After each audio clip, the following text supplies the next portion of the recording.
Yeah, I mean, for some of these teams, some of these squads, right, it was kind of interesting because we were sort of speculating, is Mad Balls going to want to hot drop?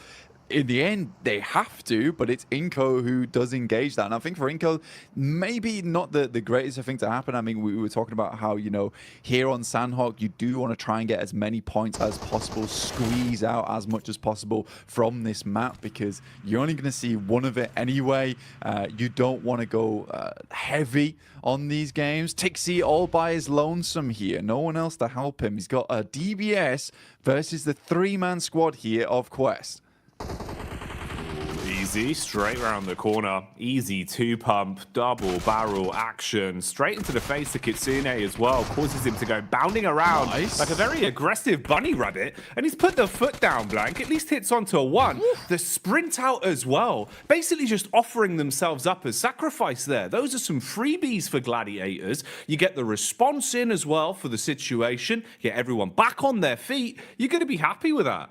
Yeah, you got to be really, really pleased with the fact that Tixie's able to hold his own on this compound. It is typically where Tixie does play as well, over towards this eastern side, able for the rest of the team to get over towards him as well. And I think that that is nice. That's a nice regroup coming through from Gladiators. A lot of times they've been fairly slow on that approach. If one player is all on his lonesome, backup doesn't come half as quick enough a lot of times. So for Tixie, he is thanking his teammates, clapping them on the back there. That is a very, very pleasing result for Gladiators. Not so much for Quest, currently on 13 points. It's not really looking too good for this team, even after the absolute mad plays we saw from Al Haji yesterday. I don't know how much further Quest is going to be able to get into this tournament, but I think next year is going to be a really good year for Al Haji, no matter what team he's on. I think they've done well, at least in kind of winning the hearts of the fans a little bit as well, with the time we've seen from them on camera, the way they've come across in their interviews, and the resilience we saw, at least in regulation, back in Group Green, right? You know, for them to actually fight through and even still be in the tournament in a position where we can still be talking about them right now, Blank, at least for me, was impressive. It just felt like there was a little bit of room for them to get another step forward. It's a shame how some of the games have gone for Quest, especially yesterday. It was rough. It was raw. Misery back on screens here, though. Evos instantly aggressing, looking to try and build themselves a few points on this one. Misery got the early knock off with the UMP. Redface and Co now moving in to clear out the upper compound as well, and flushing their way through anyone that dares to peek into them. Yeah, it's a nice little fight there from Procedure Evos versus N-Hyper, leaving them down to one player now. And I think for Procedure Evos, this is very well set up. Yesterday didn't look too great for Procedure Evos. I mean, they were doing extremely well over in our group stage, but kind of fell off just a little bit there towards our first day of play for Group Green. 21 points, though. It's not terrible. It's not ideal either, but it's good enough. Procedure Evos, it is just Misery now coming up against some of the players here from NASA. Xenox will open things up. What more can he get done? Bullets down range early on. It's good high ground, good position to be in. They've got a great understanding of where exactly they could be potentially fought from. Bit of a move on the go here as well, as we see the rotation from Evos off the back of their cleanup. Now finding a bit of a safer compound to play in, but they've been startled, detected from across the road. We're lying in wait. It's Melise of all squads. I hit and miss yesterday, Blank. Honestly, to be fair with you, mate, I feel like we saw a truer test of them, at least in Group Green. You know, from what we saw yesterday, it felt like they were struggling a little bit. Even CEO later, there were times where it felt like this guy was a bit of a one-man army. I don't feel like he was as quick to the mark yesterday. I'm hoping, obviously, with a day of rest, you've come back in a little bit more fresh-faced today. Would like to see some improvements from them today.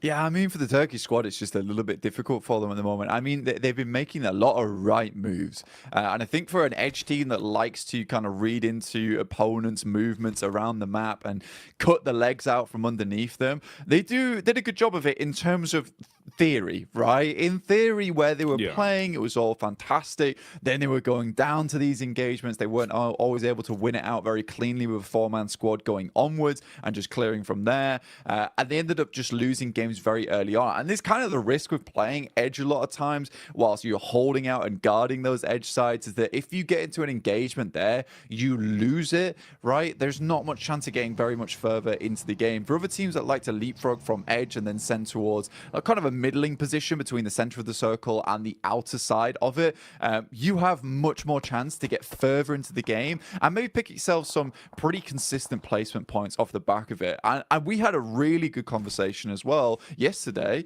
or even this morning, actually, bloody hell, mixing up my time zones. It's all going so quickly right now, where we were talking about, you know, look, some of these teams yesterday just came out absolutely swinging, and I think in this format you have to, whereas other teams sort of got in their own heads a bit.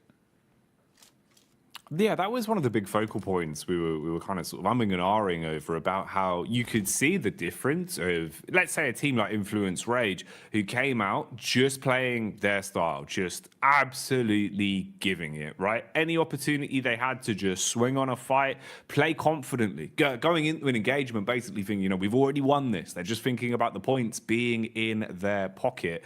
You're going to have so much more of a better time of it than going into it giving so much respect to teams, overthinking these situations. And we've seen that change. A lot of our squads from Group Green, it feels like their play styles have kind of flip-flopped more so than anything compared to what we were seeing during that regular point. This is an interesting one, actually kind of ties into that. You can see here, Reject Tokyo at least getting a bit more confidence to fight and contest for center control. A little bit lucky there in terms of the draw of the circle, but it works out. You've got a compound, you're in a good spot, and they're going to be pleased with this, mate. They'll be chuffed with that blank, because when they had center control, when they felt comfortable early in a compound, this is where we saw some of the better games from Reject, because honestly, they're great on defense, good comms. It just felt like getting there was rough for them. They've been playing a lot of edge, and it hadn't been working out too well. I'd hope that would be a positive change.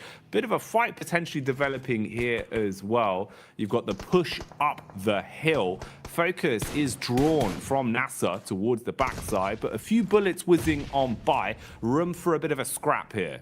Yeah, I think for Enigma Galaxy as well as Nasa, this is a case where potentially Enigma Galaxy will just think about just swinging wide of this, potentially trying to get in underneath towards Painan. I think Enigma Galaxy is a team that is very well known for some of their more smart rotations. A little bit of a scout there from Ralph. He's in very much danger now of taking a knock. Luckily, the vehicle is going at a strong 90 miles per hour. Alter Ego zooming in towards where Reject is playing. Already, Octa gets taken down here. They try and take control of one edge, but Reject has penned them in, locks them into one location. Now the nades can start to come through. There's a lot of damage off the back there. In the meantime, Duxan does take down Ralph. We talked about him earlier being very, very low.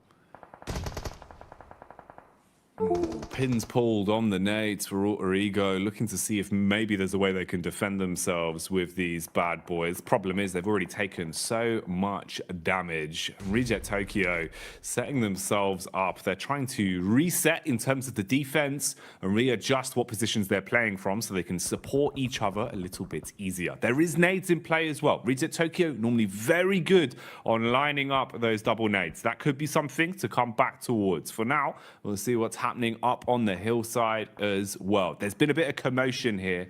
Teams have been making their presence known, and that high ground control is going to be worth its weight in gold the longer this one goes on. So pressure being applied there. Rotation coming in as well. You've got Alliance on the move as they start to make their way over. Drop in the smoke so they've actually got some cover to work with. And you'd need it because Melissa are close by and they're eagle-eyed, Blank. They've got eyes like a hawk. Yeah, for Yudu, this is probably one of the toughest rotates currently happening on around the map, where they're sort of locked in between DX as well as Malise Esports, and DX has a fantastic control of his high ground. Something we saw a lot from them yesterday is identifying some very strong positions on the map, but also being really good at holding them down.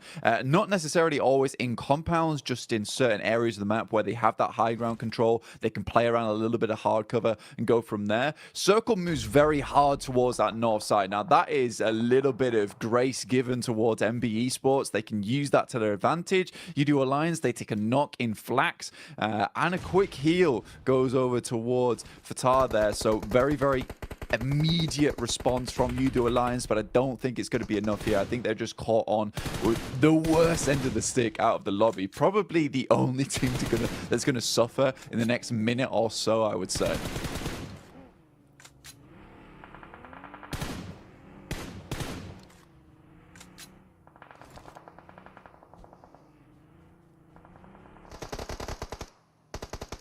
Malise Esports on this side of the map. Now, Kissu does go down. Poser has a nade in hand. We'll send it over towards Nisa, but Malise Esports, again, just crumbling a lot during these days. Again, Nisa, 5 eliminations found so far. Really, really good stuff from them. I think this is interesting because it is a lot of these squads that we see a fair few times that just come into these games swinging. They tend to do well, and I would say that this is a very, very good and promising mark of the game going forward here, Jackie.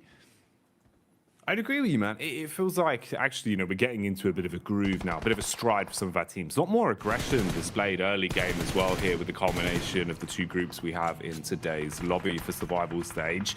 Now, they were being pulled and pushed in multiple directions here. It felt like they weren't quite sure which fight they wanted to set their gaze on, but now they've been thrust into one. They have to try and survive, taking a ton of damage up against Evos. Good lay of the land from Link as well. Knows to look towards the distance, can see just over the ridge side where his next opponent is coming from. They've got an understanding of where exactly he's playing towards, but with the bullets connecting, they're going to start to farm up these elims. Malise, meanwhile, are crashing down as well. This is Judo Alliance still trying to push over that hill. They've been doing this for quite some time, Blank, and maybe it's going to start to work out. Nice connection onto Levites. He's dropped and finished off for good, and they're still pushing in. Yeah, Cluck's doing a really good job here. I actually like the thought process we saw from Udo Alliance. Unfortunately for them, DX followed them down on that south side, which is a really cool play from DX. You don't a lot of times see teams chasing on this situation. In the meantime, Reject desperately trying to hold on towards their central compound. They left it, they moved towards that north side, but they did face off versus FaZe. But they're currently still in a strong position. Gladiators, for them, this game is very, very important. They already started things off really well with a 4 limmer. It would be absolutely strange and weird circumstance that we see Gladiators get the majority of their points done on Sandhawk. As we know, they are horrid at this map. This is a map that they do not find a lot of success on, but already they're up to 7 eliminations. With 4 players alive, this is starting to be a really good run for them. There's an itch in the back of my brain just reminding me of one of the Sandhawk games we saw from Gladiators quite some time ago, Blank. And I just remember it starting off in the same kind of way. When the pressure's on Gladiators, when it feels like, the story's not going to happen, the crazy comeback towards the end is never going to be there. It feels like finally that Cinderella story won't be written. Something like this happens. We've seen it before on Sandhawk. I don't know what causes them to play like this sometimes, but they've certainly had their breakfast this morning, and they're coming out with some fibrous maneuvers, looking very solid in the moves they're making. 7 elims to the name, Blank. How much longevity have they got on this one? We'll keep our eyes on it because Gladiators need a good game, and the individuals are playing to prove that. Yeah, they desperately do. Right now, facing off versus Duxan, not an easy team to go up against. MB Esports, they lose Fistboy on a knock. That's to DX, who are doing a really good job over on this eastern side, just clearing their way through. Up to 3 eliminations now. Alter Ego also chiming in. Bit of a better rotate from them over towards this south side, able to take over that compound that Reject were holding on to. I think a lot of that comes off the back of the fact that Gladiator was able to get some really good pop shots between the windows, knock some of the players from Reject. Very much slow them down, bog them down. More nades sailing in from Gladiators, taking out the remainder now of Duxan. FaZe spots out some of the players from Gladiators, will take some pot shots towards them, over towards that western side. Chow gives his life for the rest of the team, but it's just Paragin now. With Lamborghini down, he is able to get in, but this is more of a survival game for them. Great circle here for the Gladiators. The last minute men, as usual, very much feels like back towards my university days where the deadline's looming and then suddenly I'm in the library for 24 hours. That's how it always goes with Gladiators, man. I sympathize with a lot, Blank. I'm the same. Unless the deadline's there, it's not getting done. And that's the way they play. And honestly, it's working wonders for them right now. Again, with every time we're looking over to them, they're starting to build up more elims. And like you're saying, zone-wise as well, they're in a good position to make a play off this. The one awkward encounter in the dead center as well is Reject Tokyo, now basically being the Reject duo, with all of FaZe in full force around them as well. So not really what you want to be. A bit of flat sharing going on, and that's illegal. It's called subletting, Blank. FaZe are going to clap back onto DX as well, finding a way to peek through the windows. An assault onto Paragin. That's an unlucky knock. Yeah, I think right now, even though he's able to get Lamborghini up, it was kind of for nothing. This little high ground the Gladiators currently have control of was so fortuitous that they got the circle on this side. Coming off that high ground is very difficult, so they're trying to milk it for as much as they can here, stay on this top side. But it's MB Esports coming in to try and challenge us for now. Gladiators need to be ready for this one. Kitsune luckily is in position as the DBS, only able to find one though, and that's not quite enough. The rest of the team instantly needs to improvise off the back of this. Sek and Mondo are down, so it's a decent start. The nades start pouring in, and it's a nice nade on the backside towards Fistboy. Just a Kaze left remaining, and Gladiators quickly clean them up there. Up to 12 eliminations now, Jackie. A fantastic start. Tixie's flying through the air. Matic is on the support. Oh, mate. This is perfection put together so precisely from Gladiators right now. That was beautiful. The nade work to defend after the crash was on point, and then straight back into hungering for more elims. The peek down the hill, beautiful connection on the aim skill as well, and we get left with our final 4. A scrappy one at that as well, Blank. Alter Ego still alive. They were able to find what remained of Mad Bulls and shut them down, but they've now had the same done to them. Peek out from Sarah Biceps, and with a smooth right hook, he's wiped them off the face of the battleground. 3 squads remain. Gladiators currently on the outside edge right now. It's FaZe with a very strong position. Alter Ego still need to work their way in as well, but they went out earlier on. Reject holding on. It's a good little game for them, but for the Gladiators, more points would be absolutely gorgeous for them here. If they could win out this game, they'll send themselves tumbling towards that top side of the lobby after just one match. So 20 points. Realistically, if they can get themselves 25 after this, they'll be very, very safe. It'll give them a buffer. They still will need to put in the work after the rest of the day, but they'll be in so much better stead. And taking that pressure off yourself this early on in the day is so, so nice. Taking the pressure off themselves and applying it to Reject Tokyo. Problem is, though, it's not going to turn them into diamonds. It seems like they will instead just buckle under the pressure. Bit of a peek out here from FaZe, though, as Gladiators encroach further on the compound, closing in on them, using their utility to try and blow Lufa out of the equation. Nade after nade barreling through. Swing from FaZe on the stairway as well. And that connects. Sameku left black and blue, down on his last legs now as they first onto him. Gladiators with only a duo remaining, Blank. I think regardless of what happens there, I think Gladiators are fairly pleased with this result, right? Meku was always left behind to try and help the rest of the team get further up. Now it's Matic in a 1v3 scenario. It's going to be very difficult for him to pull this type of thing off. Goes for the pre-fire as the circle starts to push all these players in. Has an idea of where they're swinging. This rock is really nice to play around, but Onzen, he's on the prowl, and it will be found by the rest of the team. Mormon finishes off Matic. Regardless, FaZe picks himself a nice win from a very easy rotate on that north side, but for Gladiators, that could have been a lot more for them. Either way, I think it was around about 15 eliminations they finished that game with the 6 points on top of it. 21 points is just a very, very nice start for them. And you know what? Jason might have been right to bring them up at the start of the day. It's crazy, isn't it? You know, we sit there, Jason brings out all his storylines that you think are never going to happen. And I think we hit the mark for 3 out of 3 of Jason predictions all in one game. So he's doing well today, Blank. He's doing well. Oh, look at the dance.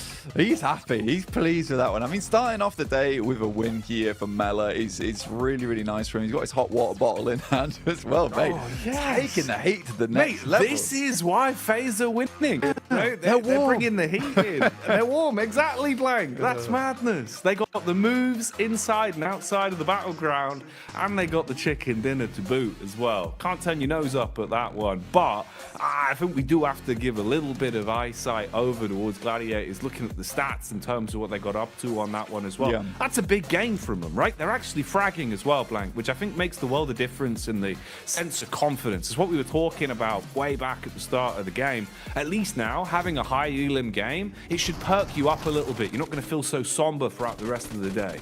Yeah, I mean, the teamwork looked really, really good there from the Gladiators towards the end, and that's what you want to see overall. In the meantime, we're going to send you back over to the other team over on the desk.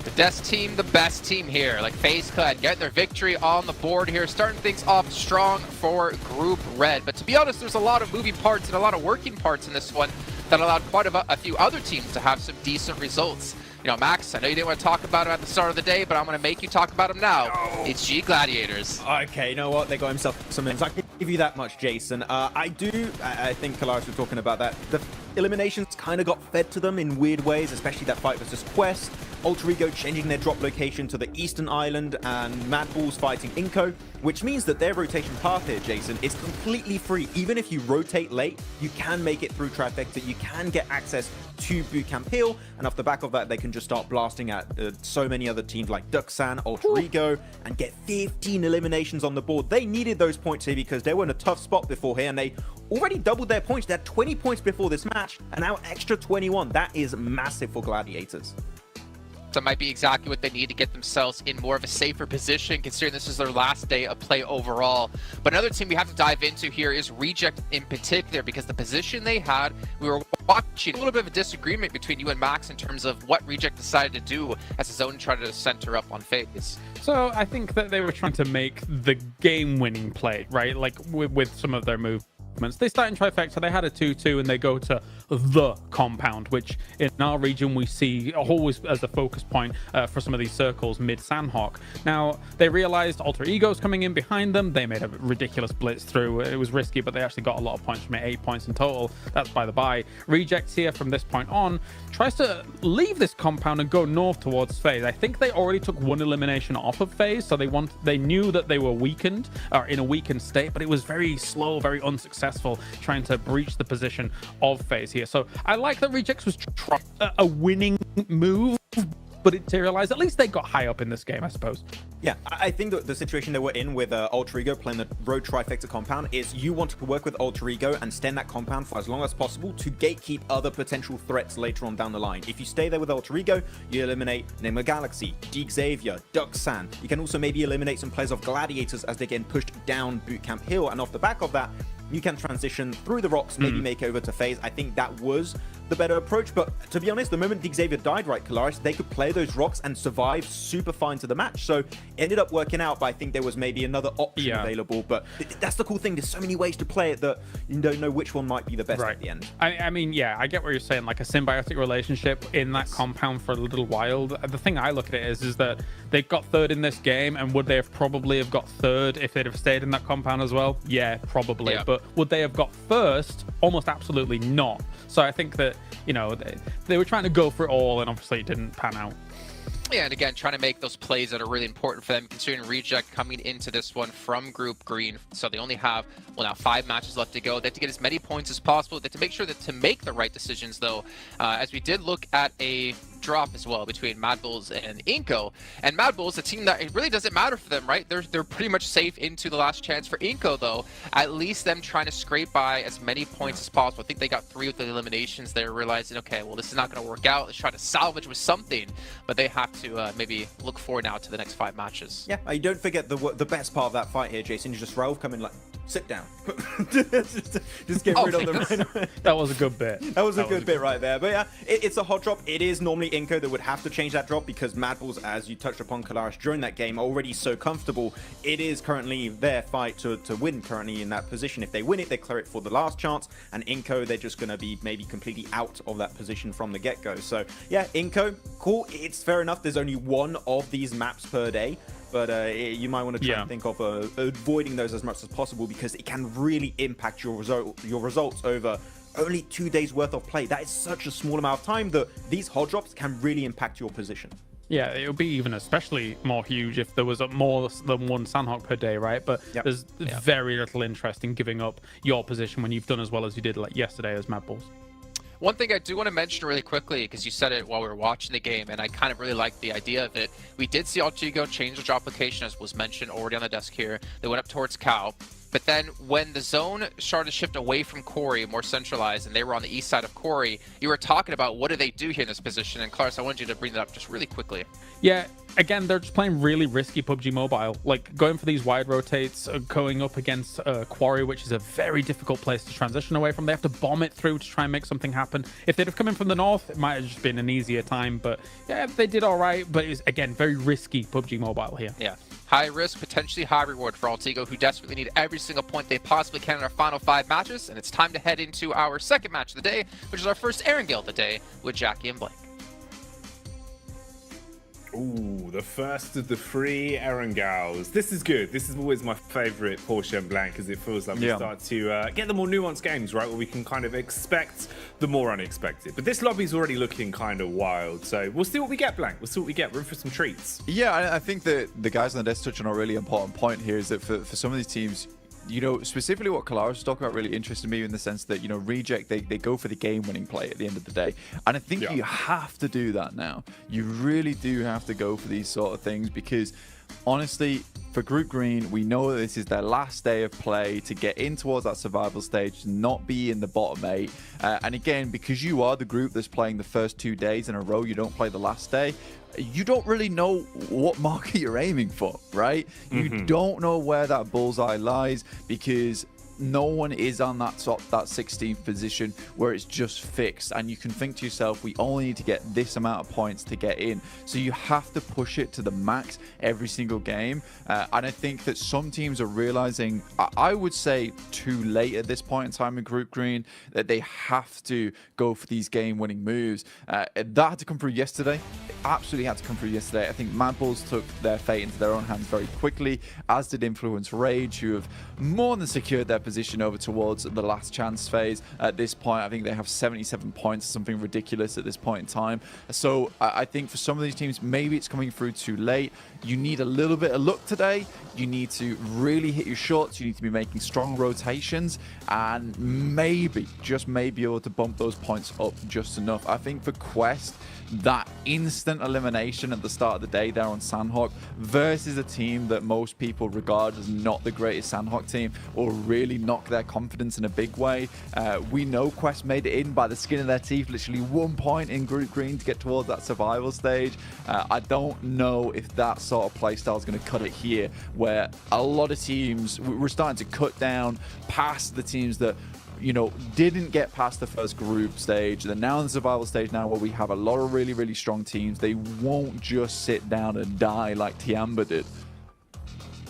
No, it's not going to be anywhere near as easy or as fine of a margin. I think that's the other part as well, is the fact that that was 1 point of difference. So I'd imagine it's going to be a little bit more of a stark contrast here. Hello, imagine I would have cried. That would have been huge, man. Full John Rambo action to start off the day, but not going to happen. They will try and instigate the fight, though, onto Melise as best as possible, whilst they know they're a little bit fragmented over in Alliance territory. So he's going to go breezing off, and Poser will join the rest of the squad, group up, and see what they can get done. But yeah, it is very...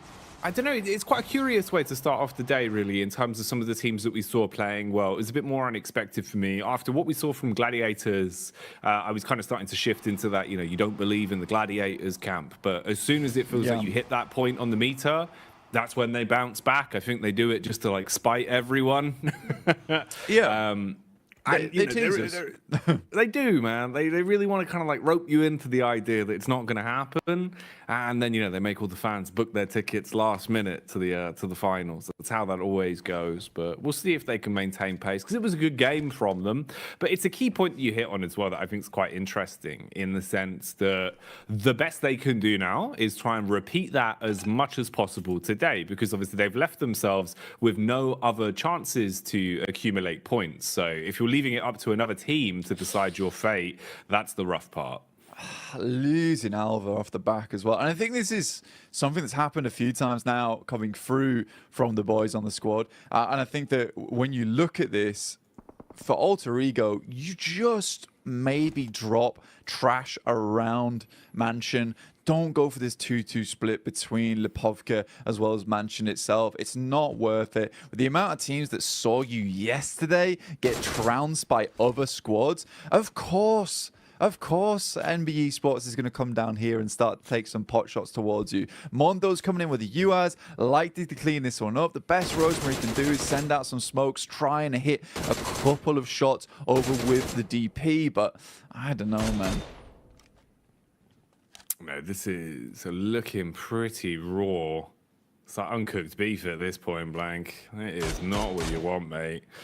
One by one, just getting finished off a little bit here for Alter Ego. They've had such a rough couple days in terms of their opening drops. And again, you know, it does really feel like everyone's sort of passed the word around that Alter Ego is the easier team to bully on these drops, Blank. It just keeps happening. Yeah. I mean, you make yourself an easy target and teams will want those points off from you. And you don't make those adjustments, it's not going to go well in future. Maxman, very astutely the Max pointed. update. Max update, from the Max Mansion itself. You know, Enigma Galaxy usually dropping towards Pachinki. The Xavier over in Group Green refused to give up Pachinki whatsoever. They kept dropping there every single time, even on hot drops. But this time around, they drop over towards Severny. They give it up. This is the first time they've never dropped there. And I think for the Xavier, this is actually a really, really important little tidbit to go off the top of, because I like this maneuver. You drop towards Pachinki versus Enigma Galaxy. You know this is a strong team, but right now, you're currently third place, 53 points. Consistency, it can be afforded now. So a Severny drop for DXavier when it's open, completely reasonable, I would say, to go for this team. They know they can get further into the map. They know that they're strong holding in that mid game and then trying to take out teams towards that late game as well, with a little bit of sweeping from the high grounds. So I think this is a really good move from DXavier, and again kind of feeds into that storyline, as if you made those points happen in that first day, you have a lot of room to switch up tactics, to switch up strategies. You know, if this is a case that DXavier would be on like 15, 19 points, they might have considered dropping over towards Pachinki and just trying to push it to the limit down there versus Enigma Galaxy, trying to win out on that hot drop and then going out from there, because those 4 eliminations would be very nice. And you can't really fear that fact of, what if we lose the hot drop? You just have to go and think to yourself, we're going to win this hot drop, we're going to move from there, we'll take that central position and give it some really good rotational paths into the late game. Everyone else in this lobby is just going to get trounced by us. You just have to think that you're a much larger team than you actually are. Yeah, you've got to embody the stature, right? Make it, you know, look like it's hard for you to fit through doorways, that kind of stuff. Build the confidence up by making yourself feel bigger than you are. And that was what they did. I mean, even back in Group Green, right? It was kind of them versus Bra, was just like the battle of Pachinki every single time, Blank. And DX were willing to fight those down to the bitter end, you know, limping away with one player left if they needed to, or even conceding basically an entire run on one of our games of Erangel just to guarantee that drop. So I like the fact that they've at least moved away from that here and kind of thought, all right, we really did risk it, you know, back then. Now it's a little bit of a different kettle of fish. Let's not go for those sort of plays. So good to see the improvement there and the adjustment as well, to be willing to even give up your normal confident drop.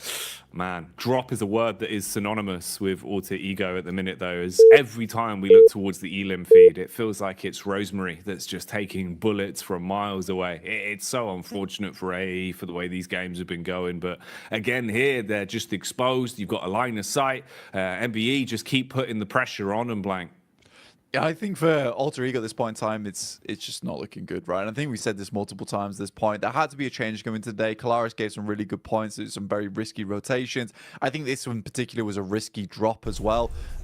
I think you can go for risky drops where they provide you a bit more of an idea of actually getting further into the game. But when you're dropping over towards Mansion and then split dropping in Lipovka as well, and you know that Procedure dropped towards Yasnaya, MBE Sports drop around this location as well, you're sort of playing with fire at that point in time. You know, there is just an opportunity to, look, give up on the scouting early on. We have a very good read on where most of these teams move in from, just from watching a lot of the other games that have happened throughout the group stage. Let's just just go for a 4-man push over towards Lipovka. We'll split out. We'll try and sweep up towards the top side of Kameshki and move down from there. There's a lot of good little pit stops along the way on that side of the map. So for Alter Ego, again, a risky drop, which I don't think was particularly necessary here.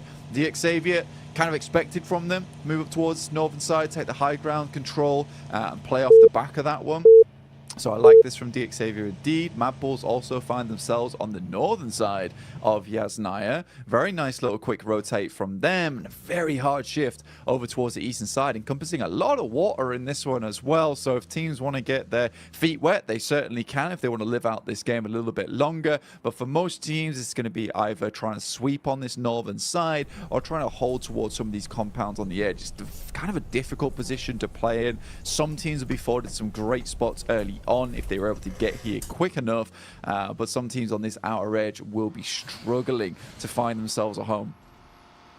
Yeah, man, this is one that's setting up to potentially be a bit of a community swimming pool circle if it keeps up like this. About 40% water at the minute, so landmass really going to be important to lay claim to early. Try and set yourself up as quick as physically possible and don't leave it up to another squad to already claim all of the compounds. The mass migrations are coming through. You can see everyone starting to make their rotate down towards the zone, trying to get there as quick as physically possible. Bit of contact on some of the players that are playing slightly more defensive as well inside of the compounds, just listening out for where everyone's heading. Mad Bulls stopping for a quick pit adjustment. Meanwhile, we've got the pull-up from Alliance down towards the compound of Rejects, and that nade was tasty, Blank. That was a 3-pointer straight onto the head of OCO. Yeah, certainly painful. In the meantime, Inco is getting picked up by Enigma Galaxy. That's on the south side right now. Both teams were rotating in, so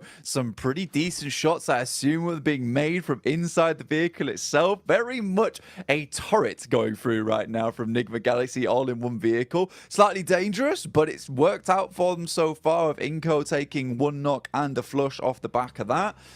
In the meantime, Malise Esports situate themselves all the way over towards Lipovka, try and keep themselves as safe as possible. Alter Ego regroup on the coastal side towards the east with 3 players, but surrounded by an N-Hyper as well as the Mad Bulls, who have picked up what I think is one of my favorite positions within the circus, a really nice ridge side that you can play from over on this eastern edge, and keeps you very clear. You do have to worry about some of the teams on the eastern side.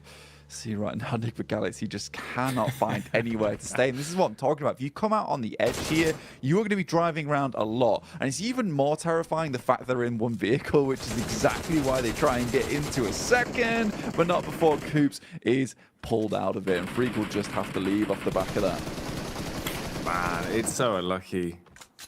You see the heads-up play there, trying to dash the smoke can before the drop, so it blooms to at least give him some sort of cover. But unfortunately, UDO Alliance had such a good angle, such a good line of sight onto that position that they've basically just been gifted a freebie. And the situation there worsens even more for them. So you're still driving around looking for a parking spot in a never-ending garage. And there will never be a parking spot, Blank, because everyone is already set up with guns, using these parking spots as compounds to play in. Yeah, and they won't be leaving anytime soon, so you're not getting that middle space. I'm sorry about that. In the meantime, we do get a circle that moves down towards that south side, in which case Reject and UDO Alliance's compounds become very, very valuable indeed. So for UDO Alliance, currently they do have the strongest spot, which is up on high. Reject slightly safer in terms of the fact that they can just sort of sit in this compound for a while. You know that UDO Alliance, with them being in this compound, they're not likely to move anytime soon, so they don't want to expend too many grenades just sending them down over towards Reject. So Reject have this outpost which is guarded by UDO Alliance. Eventually they are likely going to have to fight against one another, but both teams in this sort of mutual agreement at the moment. Malise as well, hitting a nice shot across onto Freak and dropping the man. So the situation still just going from bad to worse, second after second, constantly taking damage and feeling uncomfortable, just playing out in the open, exposed to the elements at this point. Reject Tokyo firing off the warning shots. FaZe on the move as well. Round the side of the ridge, contact from inside of the building. Ifan spitting bullets at him, seeing if he can keep the pressure on. Mormon going to dash back with a couple of smokes as well, at least provide some protection. Koi's got the range on it, trying to debate whether or not he wants to engage on this one. If he can hit the shots with such a substantial drop, battle back as well. FaZe constantly just taking damage from either side now. A lot of HP being licked off them as well. So this could start getting a bit rough for FaZe, Blank, if they can't find a way to calm this one down. Yeah, and Hyper has got so many angles on you. GK first over towards the shack right now. Xifan taking shots from inside the building. FaZe have sort of set themselves up in a pretty horrid scenario right now for themselves. Hyper looking to potentially regroup, but again, GK first comes in with another clutch shot over towards Mela, in which case they might just send towards this. The blue is pushing them in, and an opening knock like that is absolutely gorgeous for them. First one's what you want. How many more are in store for them? Be a nice way to reality check FaZe straight away, man, off the back of their chicken dinner as well, if you could pull them down here. I don't know why GK keeps going for these shots, to be honest. So greedy. Looking to finish off Mela. You can kind of understand why he's going for it, though. You don't want to let that player live. They are able to finally flush him out, but two players out in the blue right now, and FaZe currently have pretty good shooting angles over towards them. Koi luckily does find another on Mormon. He's so up close and personal, taking a lot of shots. There's not a lot of support coming through. Ventores understands that he too needs to get a move on, and quite quickly with the circle moving in.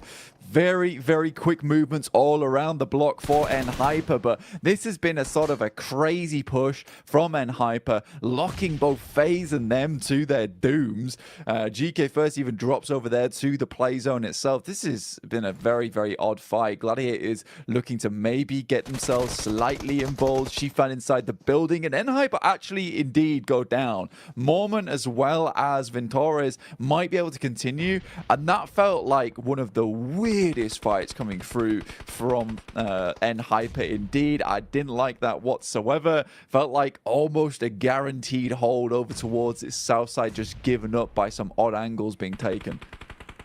Yeah, it really does feel like they've kind of both dragged themselves down. You know, we've no potential really successful outcome for either team in that situation. Very aggressive and very tunnel visioned in the way that they played it. So both squads basically being destroyed because of it. I mean, yeah, sure, FaZe still has presence at least, but hang on, hello, having a bit of a barrel roll straight into Matic. Okay, misery. So I guess FaZe were in fact just a present for Gladiators, Blank, because they've given them one additional point there and given us some nice showmanship in the vehicle. Yeah, I mean, I think he realized it was over as soon as he started spinning out of control. Nice shots there from Meku. PCG Evos try and stop off to get a little bit of scouting done and realize actually quickly put some gas in it, change the gears as fast as possible, please. Nice rotate from PCG Evos. They do get in front of the guys from Gladiators, which is probably not what Gladiators were hoping for. If they could have maybe got a little bit further ahead instead of being stopped off there by the random player from FaZe coming through, maybe they would have been in a better position where currently PCG Evos is, though. But you look at the lay of land now, where we're currently playing over towards the south side. Most teams you can see situated on the southern side of the circle, right? Just because this is providing the most amount of cover, there is so much open ground to traverse through if you're coming up from this northern edge. So MBE Sports Gladiators got a bit of a weird rotation to make here. Gladiators could take the fight here versus PCG Evos and potentially move off from the back of it. There's going to have to be some good nades, and Kitsune does not spot the player off towards his left. Ooh, Kitsune engaging with the nades early, looking for the jump down. Nice. He was ready for that one, Blank. Instantly spots Redface and will leave him quite red in the face after that uppercut from the DBS. Zerich from absolutely miles away, looking to get involved with this fight where possible, scanning the hillside with his eyes and keeping a nice understanding of the situation. Meanwhile, here we see MBE starting to dive in, an assault inside of the compound. Bullet after bullet, whizzing close by. NASA now re-aggressing as well, looking to try and push their way back through. Spam up close. Fist Boy needs to land an uppercut. Yo. Not looking too good for him though, as he'll go down to the spray. How on earth is he still alive with a trickle of HP blank? It felt like he was trying to 1v4 that with nothing to his name. I mean, Xenox did an incredible job there, but his quest coming in over towards Reject. They're holding on as best they can, and the crash is just not working out. Lufa immediately gets inside. They want to keep hold of all 4 members here. They know they've got a strong position to be working with. Duello moves in, tries to clear out the player, but he gets a nice little sideswipe back in towards the door. Finally, it's over, as Tixi will pick up an elimination over towards Fahidan. But 6 eliminations for Gladiators. Once again, a pretty decent result for this squad. They'll have to push on through, potentially third partying down towards this position on Reject could be a good idea, but even Meku still putting on the hurt versus Inko, holding on whilst Kitsune scouts towards the western side of the circle. This is far, far better for Gladiators so far. You can tell the teamwork is here. Yesterday they just felt so disjointed.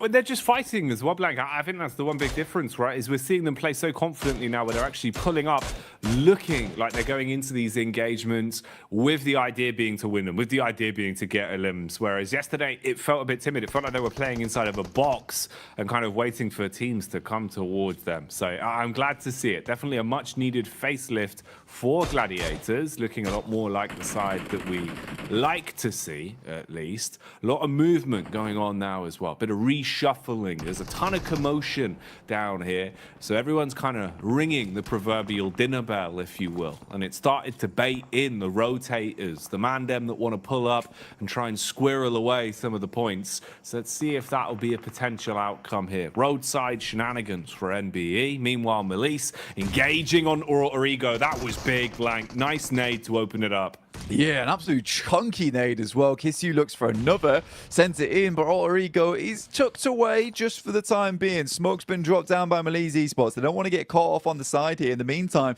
Becker on his lonesome trying to take down the rest of DX Xavier. Does find at least Levi's here, which is fairly impressive indeed. CEO later off in the wings, looking to see if he could spot any of the players here in Lipovka. Alter Ego, they drop in Lipovka itself. This is where they've resided for a very, very long time now, looking to potentially get a little bit more out of it, but Melise have them surrounded. Reject once again surviving their position, will have to move forward. They know that UDO Alliance are behind them.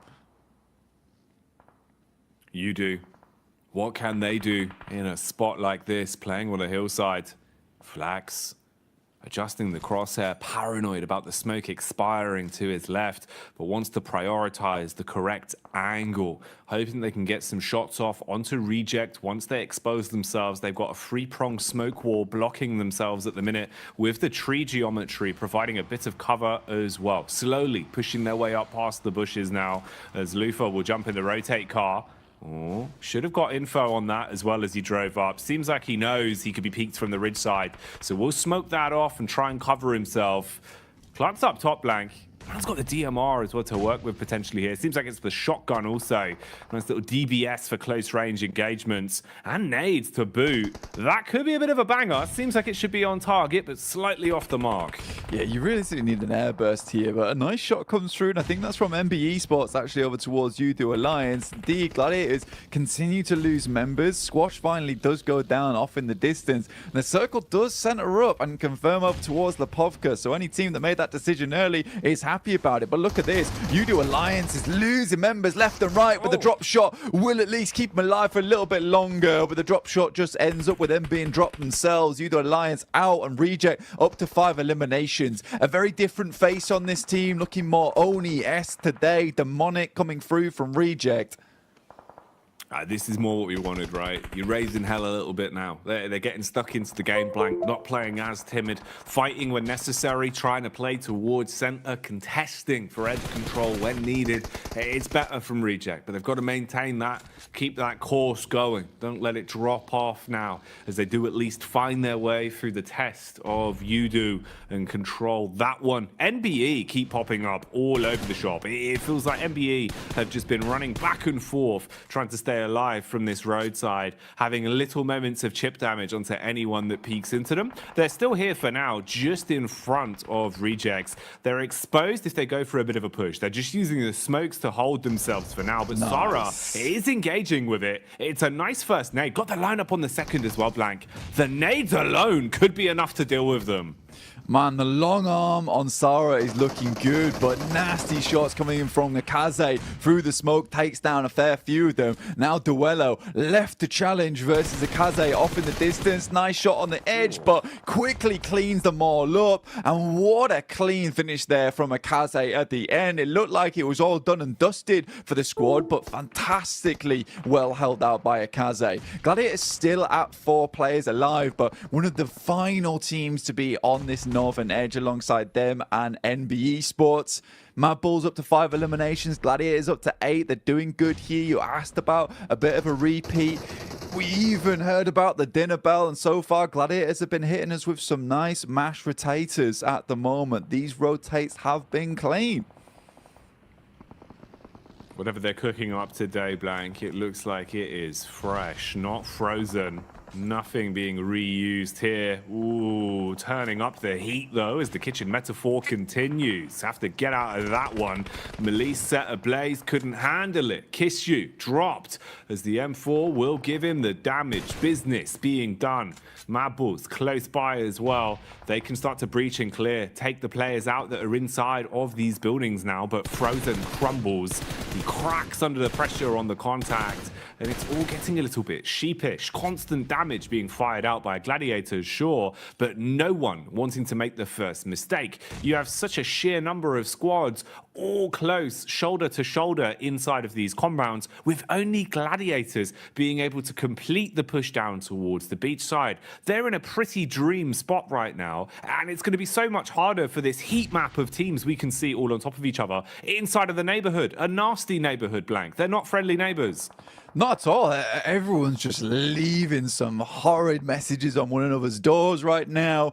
People just aren't picking up the newspaper. They're turning the Amazon delivery guy away. They will not be handing that through the post box to their next door neighbor at all. But for Gladiators, what an incredible circle for them. Moves up towards this north side, and they've had direct contact with a lot of these teams on the southern edge. What's great about this rotate from Gladiators as well is that they forced out the Mad Bulls from this position just with sheer firepower. Up to 9 eliminations, set 50 points after the back of this game, just around about 18 points behind Mad Bulls, who we know had a great day yesterday. This has been very, very good stuff from the Gladiators, and again, it's that pressure off in that first game that allows you to succeed later on. They're moving in over towards NBE Sports. Sec, barely any HP. The vehicle flies over the top, and Tixie's there on a Kaze. He's quickly put down, and NBE Sports is out. Oh my goodness me, Gladiators are fighting. What are we watching, Blank? Is this a Michael Bay movie? Because that was a blockbuster. They come flying through the air, hit the griddy on that one as the shot connects mid-movement, and then they just continue on as well. This is ridiculous. Meku and Kitsune just putting bullets down range, Blank. They are farming. This was a great move from Meku as well, mate. They left him behind on the side swipe just in case anyone was between the trees. Likely Meku's going to be a sacrifice in this situation, but he's got great lines of sight over towards Duxan, providing very, very difficult terrain for Duxan to deal with. They step out of the way of the bullets from Kitsune as well as Tixie and Matic. They step directly into the bullets from Meku, who's very much safe on this outer edge. Luckily, Zipian is able to get some shots back over towards Kitsune, but it's just Meku and Tixie lighting them up. They're the Hydra right now, Blank. It feels like if you sever one head, 2 more will grow back in its place. That's what Gladiators are doing right now. A single knock results in them finding 2 elims, or the elims could keep on coming as well, but maybe it'll go in favor of Mad Bulls as Alter Ego wanted to try an ego challenge, but they go down quick. They've got cinder block shoes on that one as Melise third party And Mad Bulls hold on to their compound. Gladiators, though, still showing that they're handy with the sharpened steel, slicing their way through anyone that peeks into them. Now just pushing up the road to close down these and make sure these eliminations are theirs for good, Blank. Yeah, Tixie flies over towards that position, has the M4 in hand. Lovely nade over the top as well. Finds Hoxie. Now just Binny in the back here. Another nade flies over the top. Nice little Molotov. Will shoot underneath the vehicle. Has eyes on. Just needs to hit these shots now, but is sort of being cut off by the fire, by the smoke. Stands up to try and hit this one. The step out is there, and Tixie gets taken down. Meku left remaining for the squad, but honestly, with the amount of damage the Gladiators been able to do, they've just been looking for those eliminations. We talked about this early on as well, Jackie, in the sense that eliminations desperately what you need. This is what you can confirm in these games. This is what you know you can handle, and I appreciate that they're just fighting for them. Exactly, it's the one part that you can control just by playing aggressive, playing confidently, and guaranteeing those eliminations. And that's what they've done. They've played for the elims here. Now they can try and see what they can squeeze out in terms of placement, because the other teams are doing the infighting for them. And it's whittled us down to only 2 players, really, you've got to worry about. Oh man, Mad Bulls licking their lips at the prospect of this one. They do find Meku. He's exposed himself from behind the rock. Now it's simple pickings. As long as Mad Bulls could reset, you do have an edge. The battle of attrition is in your camp. They're setting themselves up for a chicken dinner, but Zerich will expire. For Duxan, this is going to be a very, very important game for them. You know, 3 eliminations, it's not ideal. You go out this with a second place, 6 points, 9 points total. It doesn't feel great, but if you're able to get your chicken dinner off the back of this in a 2v3, you know, 13 points on this match feels really decent coming into the rest of the day. And with the blue pushing in, it is very, very ideal for them, but the Mad Bulls just look so absolutely clean today. They looked at yesterday as well, and they pick themselves up yet another chicken dinner. That is 3 in the space of 2 days. That's huge from Mad Bulls. A complete change of pace from what we were seeing from them, looking an awful lot better. And also now, Blank, it goes back to our point about the fact that you don't want to leave it up to another team to decide your fate in the survival stage. You want to make as many points as possible in the limited number of games you have to play. And that's what Mad Bulls are doing in droves. Yeah, it's a stressful game for Mad Bulls as well. Not an easy one. You can see that they're not super excited about this because it's more of a relief than anything they're able to pull off that chicken dinner. Playing within Lipovka, there was so much infighting in that area, getting forced out by the Gladiators. I think it was a very wise move for them to actually just send across from the rock side in the water toward those buildings. Yes, they had to fight for it versus Malise Esports, but they were confident to do that, and it sort of gave them that winning position. I think things got dicey as soon as they started to see the circle move towards the north side. Like, have we made a mistake? Did we make the right call here? But you just got to follow through. 44,000 kilometers travel for Gladiators once again. These rotates are coming through quicker. They're more confident with them. I don't know what happened between the space of yesterday and today, but there has been some serious conversations between these lads on the team. Something's happened, you know. I don't know if it happened at the hotel breakfast or where it was, but it seems like Gladiators have got their heads screwed back on, and they're playing some really nice PUBG Mobile today, Blank. You know, this is exactly what we wanted to see in terms of them giving us a good game, showing us they deserve the invite in the first place and that they're able to make some moves here. What more will be in store for us though, and can they keep it up? We'll find out. Let's get back to the desk with the #1 Gladiators fan. It's Jason Kaplan. Sorry, I think Jackie mixspoke there. Mixspoke. That's the #1 Gladiator fan ever. But we have to say, it wouldn't be Gladiators if they didn't show up exactly when they needed to kind of advance on through in an event.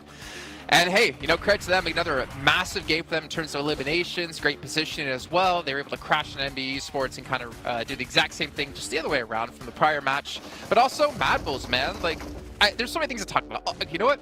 We're not gonna talk. No, let's do it. Max Ben talked about gladiators, and then we'll hop to what I have ready for Colaris. Okay, Jason McSpoke. But okay, gladiators. I didn't want to talk about them because I didn't want to curse them, Jason. Okay, that was the reason behind it. Now I see. Okay, but right now, gladiators, of course, playing that high ground position, able to leapfrog in the position that Mad Bulls left open after they regrouped from that 2-2 split was a really good spot. And also, one thing I enjoyed, Colaris, from gladiators is they tried to go for that high ground on the road. They tried to fight Enbest. They tried to also fight Duck Sandwich. Ended up not working out. But I think that if you're not in the city, you want to avoid a lot of that fight happening in Lipovka. Going for that high ground does give you a bit of an advantage. It didn't quite work out because Duxan had such a good angle, but I think that was going to be a game-winning play if they could survive until the later stage. Honestly, also, I mean, yeah, go on. ahead. No, you go on. I was going doolally in this game, if I'm honest, Jason. I was going crazy because how often do you see a basically close to Lipovka end like this? And for teams to try and manage their way through that, as you say, with Gladiators doing really well in terms of the eliminations and then going to the west for the rotate to try and make this work. Never mind, Mad Bulls winning off a 2-2 split across the rocks of north of Lipovka and in Lipovka. Where do you begin? There's so much to talk about. Well, obviously the smoke wall that Max Man brought up while we saw Mad Bulls able to transition with the PO smoke wall, as he coined it, to get through safely was something to be seen. But if we're talking about how teams got into Lipovka, let's also mention Alter Ego, Colaris. Oh. Do it! Come on. What are they doing? All right. You got really close to the mic there. I got really close to the mic. Okay, they're the Lipovka dropping team. Where were they? They moved west, right? They got lost one to heaven as they were walking through to heaven, which is ridiculous. And then they move north, and then they have to swim all the way back to Lipovka. They are lost at present. They are taking, I said it before this game, constantly taking risks here in PUBG Mobile. They're playing a very risky style. They've got splits. They're walking where they shouldn't be, going where they shouldn't be. And eventually, yes, they salvaged this, but only because teams that had track of them swimming probably was Pasija, but they got kind of rocked up on Gladiators and kind of lost in the mix. So they were allowed to come back up on the shore of Lipovka. Am I taking crazy pills? Anyway, yeah, Lost him. I'm done. Well, not to mention, you also pointed out, too, when we were watching, that Gladiators was probably the only team that could see them rock up on the beach, but they were about at that 400-meter distance mark away, so potentially not seeing them. Obviously, Melise was in Lipovka, potentially not looking towards them, and we even saw Kissu like, wait, what are you guys doing in that building? How did you guys even get here? Yeah. He's going mad. I've never seen him like this. Melise was like, who is he? What's going on next door? And suddenly, they were just... Anyway, I'm done. You know what? You know what, Colaris? You need to cool down by playing some of the Frost Festival currently going on within PUBG Mobile. You can revel in the exhilaration of gliding down the slopes in a snowboard and using snow mounts like X-Men talked about yesterday, potentially turning people into snowmen as well. Make sure you guys load up PUBG Mobile, download the new update, and participate and play. Because also while you're playing, we do have the 2023 Popularity Annual Gala happening with PUBG Mobile introducing a brand new competition, exclusive honorable rewards for you guys at home to participate and win. It's all kicking off between November 15th and December 15th, so make sure you guys are getting into the game and potentially able to win some rewards you can show off to your friends. Also, while you're playing in this one, don't forget about the Pagani collaboration happening within PUBG Mobile as well. You can rev the engine with the iconic Pagani Amola and Zonda R models, which I believe. Colaris, are you ready to be salesman yet again? Tell us the 740 brake horsepower. You got a V12 engine as well as 710 Newton meters of torque, Jason. It's a car for you, but it's very expensive in real life. Well, my question is, can I fit in the car? Because we all know I'm extremely tall. Probably you cannot, actually. You're probably too tall. Okay, well, that's a shame. Maybe we can get special order one and make one for me. And also, last but not least, before we head to a break here, the new RPA4 Victory Dance, which is available now. You guys can show off your victories with the PMGC vibe, and also use your Victory Dance to cheer for your favorite PUBG Mobile team. And we all know who people are voting for. Max is all aboard the Gladiator train, but we have to wait till that train takes off after the side of a short break.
Well, Max, I know how you are the biggest fan of Gladiators, but luckily for you, we don't have to talk about them too much more because it looks like with the points they've gotten these last 2 matches alone, that should almost guarantee them a safe position into our last chance. However, it does get easier from there. Keep in mind, it's only 16 teams advancing from this into that, and it's only 5 teams advancing from the last chance to get back into the PMGC Grand Final. So a lot of work to come for the Gladiators and obviously a lot of other teams out there. But as we are about to head into our second Erangel, my question is this. Kalaris, Alter Ego, are we going to see a weird rotation again? Maybe. I think it depends on the playing path. I think they're probably going to... If the playing path doesn't favor Lipovka, I think they're going to try and go for cars and maybe fight someone. We'll see. Okay. Well, thank you for your contribution here, Max Ben. We're going to head over to our commentators to kick off our second Arrow of the day, Jackie and Blake. It's interesting because Max always just makes such thought-provoking points, Blank. It feels hard to kind of, even regurgitate what he said, as it's just so big-brained. Yeah, you can't quite, grasp it a lot of times, and you do need to watch it back a few times afterwards and just really get the notes in there, understand what's going on. But I'll have to do that after the show, I think, as well, really. Well, it was a big segment. It was a big segment. Yeah. We don't have time right now to... I'd have to get out the notepad. We can't break some it down. highlighters. Yeah. No, it's just not possible. It's just not possible. But obviously, Jason just said Gladiators will win, so I get where he's coming from. Yeah. That was very clear that Jason said that Gladiators would win again.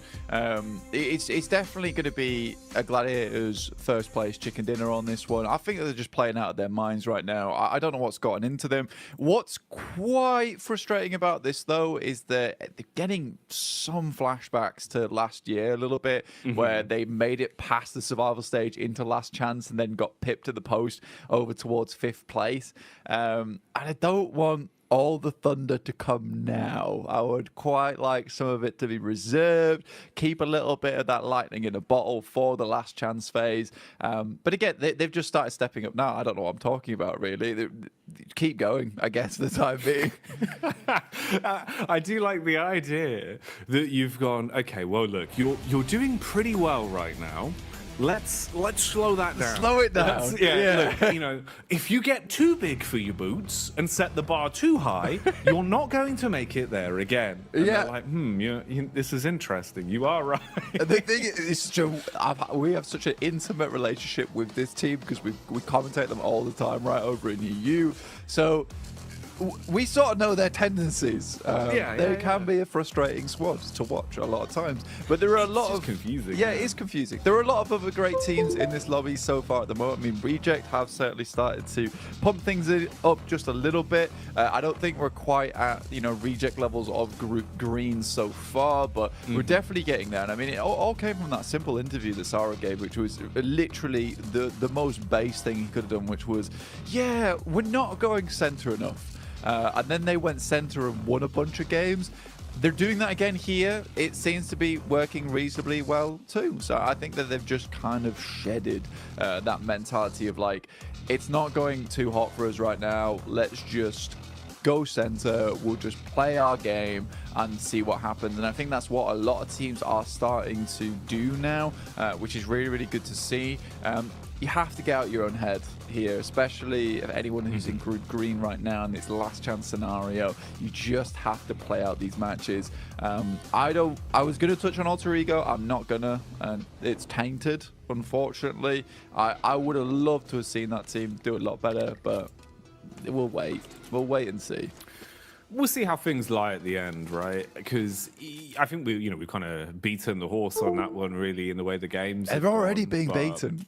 That's what I mean, but it's just not worth it. But it is a shame. I do agree with you in that sense, where it feels like, especially for sort of the storyline and the narrative as well, with like the interview we had with Rosemary way back on, I believe, day one of the entire event, and how they were looking like they were playing. I was expecting a landfall for them, Blank. I was expecting it to go well and for them to go from strength to strength. But they were definitely struggling today. What have they got up the chops? Anything hidden? Anything else? Maybe we'll see. If it's going to come out, this is probably the best time to do it, right? You're kind of leaving yourself with very limited chances. We've got 3 games, this Erangel and then 2 Miramars, and basically preceding that, that's the end for you to actually accumulate any points. You're just leaving it in the hands of other teams. So We'll find out. We'll see where we're going with it. Mad Bull's been looking a lot better, though, Blank. It's been fun to watch Mad Bulls, which is nice to say. Even if they don't look exactly ecstatic every time we see him on camera. Tulicker, honestly, didn't look too pleased with his win, but I think that was mostly just like stress and relief of going, okay, we needed it. At least we have a win. Yeah. You know, if they can just keep that up, that's probably the ideal scenario. But they need to drop that stress. They did seem a bit on edge. Yeah, come on. We need to get the team masseuse in, right? You know, massage those worries away, because right now I do think they should be a little bit more elated than they actually are. I know that sounds crazy. I have just said in a different manner, be happier, which isn't always as easy as it sounds a lot of times, as we know. And I think for Mad Bulls, realistically, they're doing really well, and I think they should be proud of themselves so far. I think they also understand that they need to keep a little bit of lightning in the bottle saved away for that last chance phase. Right now, I think they should be very pleased with where they've placed. They're currently in first. Obviously, Influence Rage still has another day to play. And I think, all things considered, by the end of it, Influence Rage will be on top in terms of the standings. But Mad Bulls certainly done more than enough to secure their position at this point. The rest of these games now, for them, it should just be study, right? Maintain this kind of play style, maintain this kind of pressure on the rest of the squads, because more than likely you are going to have to play against quite a few of these teams again in the last chance. So the more they can stake their claim on positions around the map, the more they can stake their claim on these rotations and be a team that some of these other squads may be a little bit scared to run into. You do have that small advantage in the last chance where you have that kind of don't mess with me factor. Don't mess with me. God, like a late night walk home, Blank. And you're like, what? Do you not want to mess with that man? I mean, that's a good vibe to give off, you know. It definitely would increase your protection a bit. It's true, yeah. I mean, I just say it to myself as I'm walking down the street sometimes. That's how it works. Don't mess with me. Don't mess with me. People are like, the idea Daddy, that guy's talking to himself. That's what I mean. Just muttering under your breath. Don't mess with me, mate. Don't mess with me. Yeah. People just walking by. Excuse me, sir. Do you need help? Don't mess with me. Don't mess with All me. right. Yeah, it's less that I'm giving off hard man vibes and more that I'm giving off that I need to be in an asylum vibes. Which isn't ideal, but it seems to work. Hey, look, to each their own, Blank. You know, unorthodox strategies do seem to work best. If your enemy can't prepare for it, you know, how can you? I suppose. Yeah. In some way, that's a sentence. He's done a 720 kickflip roundhouse. Oh my lord! Oh, didn't see that coming. The standard is a 360. Yeah, this is wild. Look at the man doing ollies in the car. That's illegal. But Right, put the skateboards down. Yeah. Bloody hell. we need to get back in the game here, and some of these teams definitely need to get a rolling. Certainly towards that bottom side of the lobby, we're looking at N-Hyper, Udo Alliance. Nick Galaxy sort of are disappointing us so far, I would say. And I mean, they're on our screens right now. Regiocio will take down Lord from Nick Galaxy. And again, they keep just hemorrhaging members, I would say, on their rotates. You know what? I didn't actually get to talk about this last game, but I will talk about it now, is that some of their rotates feel extremely greedy. I think that last match, most of the teams on that south side realized that, look, if we're on the edge already, I mean, they were rotating in from, what was it, Milta. They were battling out versus Inco early on. I think in that case, you just have to slow push your way in towards the circle. You're potentially not going to get a high placing off the back of this, but they could have easily taken up where Duxan was playing. Remember, Duxan got themselves a second place. Decent, good stuff. Yet they just drove around in that one vehicle, dropped out for a second one, lost Coops in the process, kept driving around to try and find another central position. And I think at that point, you just have to realize that this is not working out. Teams aren't just going to let you free roam anymore. No, it did feel like one of those where, you know, you're kind of thinking, you've thrown that away a little bit. You know, you did have a potential to try and see what you could actually get out of the game. Whereas instead, I agree with you, the rotation was a little bit careless, and potentially even just the idea to jump out at that point. You know, you're only going to delay yourself even more in terms of like the startup time for the vehicle to actually get away, right? And it just meant they went from a 4, stuck in a very small camper van, to a 3, still sharing just the one small camper van. Wasn't ideal. A couple of pot shots been going out here, though. We've seen a little bit of damage coming across. Mad Balls have suffered one knock as well, so at least they're seeing what they can do to patch up the situation. Here's one for you as well, Blank. When we saw that first knock, it was Raging OCO in the car, and he bonneted someone. Call that Road Rage OCO. Oh, yes. I like that. Yeah, go on. We love to see it. He was doing an ollie in the car over his head. It was good stuff. We enjoyed it. We love to see it. For Reject, not quite towards the central right now, but a single elimination, that'll do the trick. They'll be happy, pleased with that one. DX Xavier also pretty pleased. Their position up towards Severny, right? You know, they don't drop Pachinki, but they get themselves a fairly good position to work their way out from. They've got a lot of positions they're currently holding on to. Now, DX Xavier, typical rotational path up towards this northeast side. So for them, again, we'll be going for something like that. Gladiators are just cutting straight through them, though. A bit of a dangerous push, I would say. I mean, you still have Tixi and Matic on the backside here with Kitsune and Meku going for this scout early on. You can see them starting to get a little bit squeezed here by the hydraulic press of teams, and the rest of the squad just is nowhere near to support. This is a greedy rotate, and I think for anyone in this location, I would be trying to spot out some of these stragglers, trying to take pot shots towards them as they move through. Again, Ralph out of the vehicle, taken down by Nasa. This is very bad news bears right now for Enigma Galaxy, and I think this is something that we sort of saw over towards their group stage as well, is that at the start, doing great. You know, happy days for Enigma Galaxy. Some strong rotations were coming through for this team. However, when you looked at them further in towards the group, their rotations were getting read so easily, time and time again. I think that's the final player from Enigma Galaxy about to go down soon, but Reject taking a lot of knocks of their own. Gladiators barely surviving themselves, good amount of damage. Meku's on the side, Swan tries to swing out, lovely nade, will take down Meku, and now it's just Matic to try and hold down the door. Well, that's a nice trade, actually. And he's played it smart. He set himself up so that he could try and nade. I thought he was going to get the first off on the Meku with it, but instead engages towards Matic. Matic's basically as good as gone here. No HP, nothing to defend himself with. All off the back of Cluck's nades there. So nice retake on the compound. That was smart in the way he used his utility.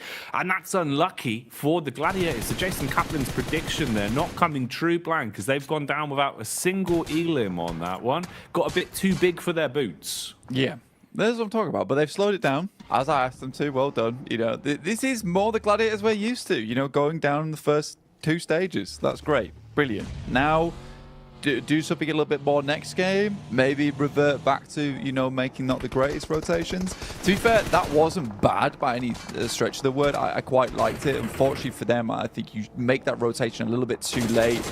You've got players that are not quite on with the vibe there in the backside with Matic and Tixi, who are not up front and personal with Kitsune and Meku. And you just get shot at by teams on the side trying to get in towards that warehouse that UDO Alliance, quite frankly, had already had a lot of control over. Could have gone a different way if Meku maybe had found that second shot, but like you said, some great nades coming out from Cluck there on UDO Alliance.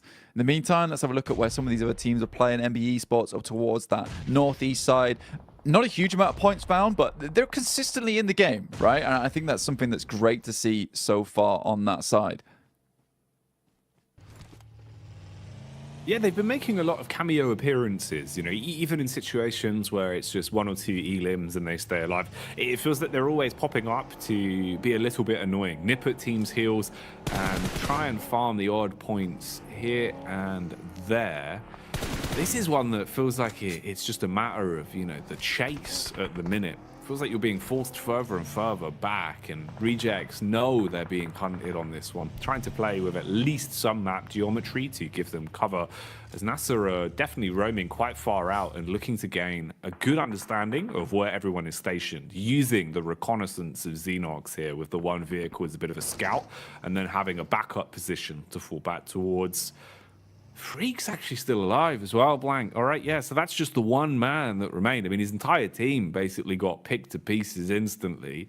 So I suppose it's best case scenario, how far can he go, right? Because looking at a placement game with this one, it's pretty early. Going to be a while on the stopwatch before we come back to that point.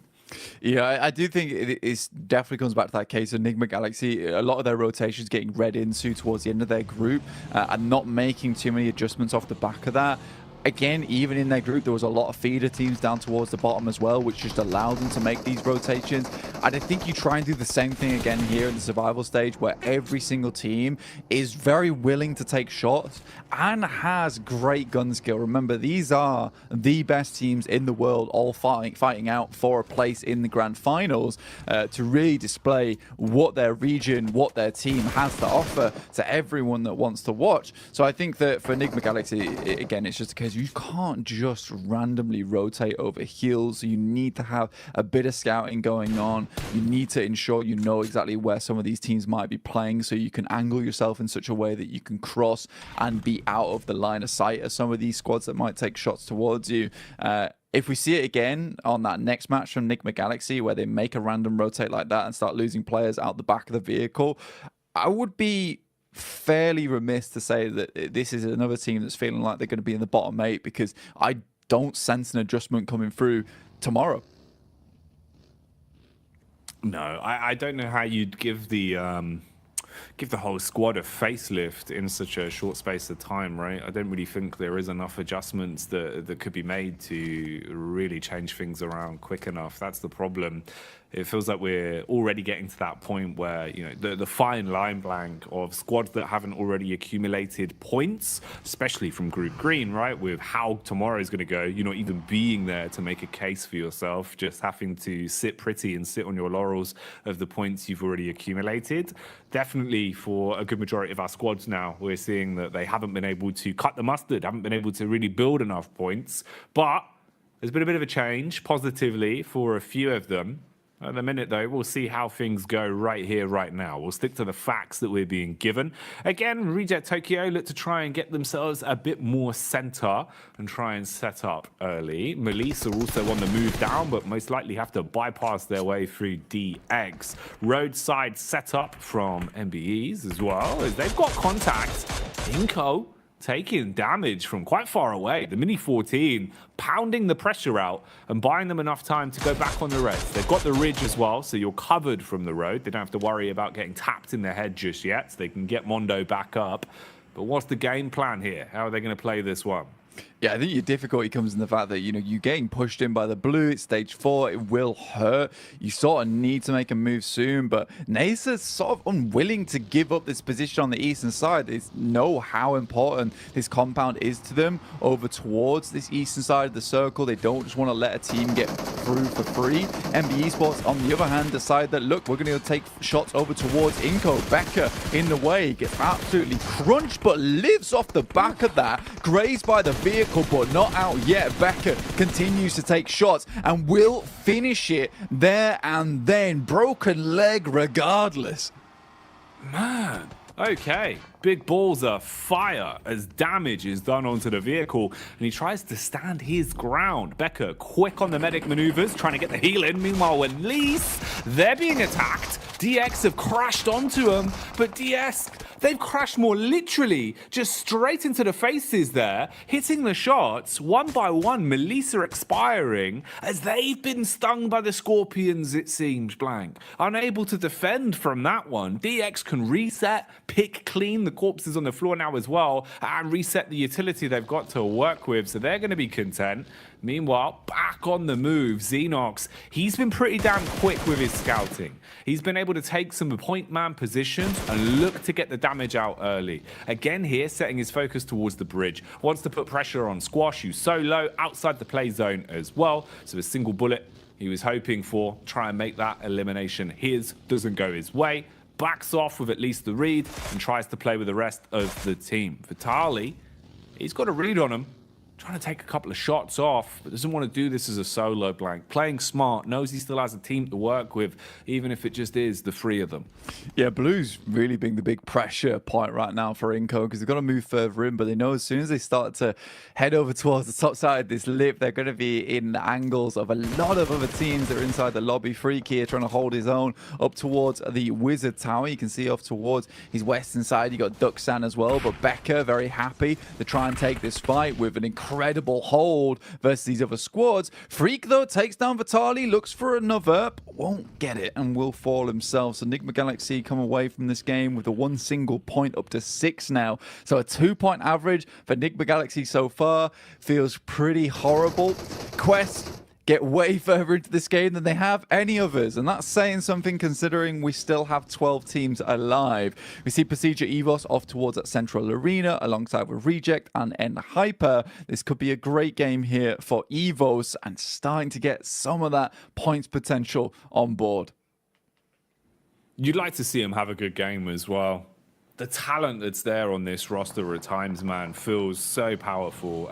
When it's a good sort of mix-up for them as well, when they come in playing off each other's comms very nicely, it's very fun to watch. So having a center position, having firearms in their hands as well, we'll see if they can bring the heat, if they can command respect the longer this one goes on. FaZe back on the move as well, looking to set themselves up as the smokes will be cast out bit by bit. Redface looking like he wants to try and at least have info on this, get the eyes on the situation. The engagement here, though, is pretty easy to clean up versus what remained of Inco. One by one, they have been broken and bruised there. So the Brazilian side move from the situation now as they'll go out again.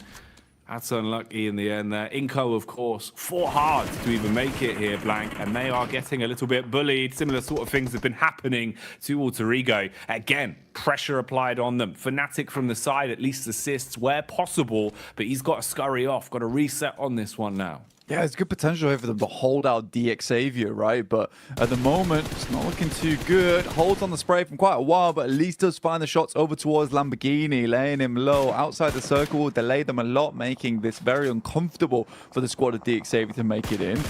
Procedure Evos taking shots over towards FaZe, who are currently huddled up over towards a very, very small shack at the moment. The shots even coming through from Spec here on Nasa.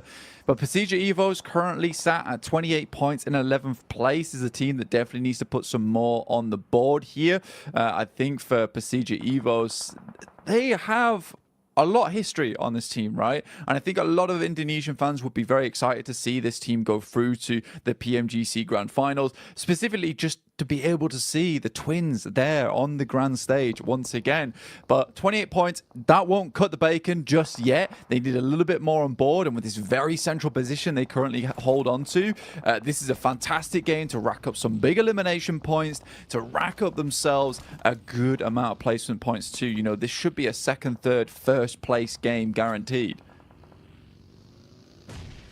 It needs to be. It needs to come to fruition in that manner. Setting themselves up nicely on this one. So can they coax it out? Can they force a big point scorer from this one?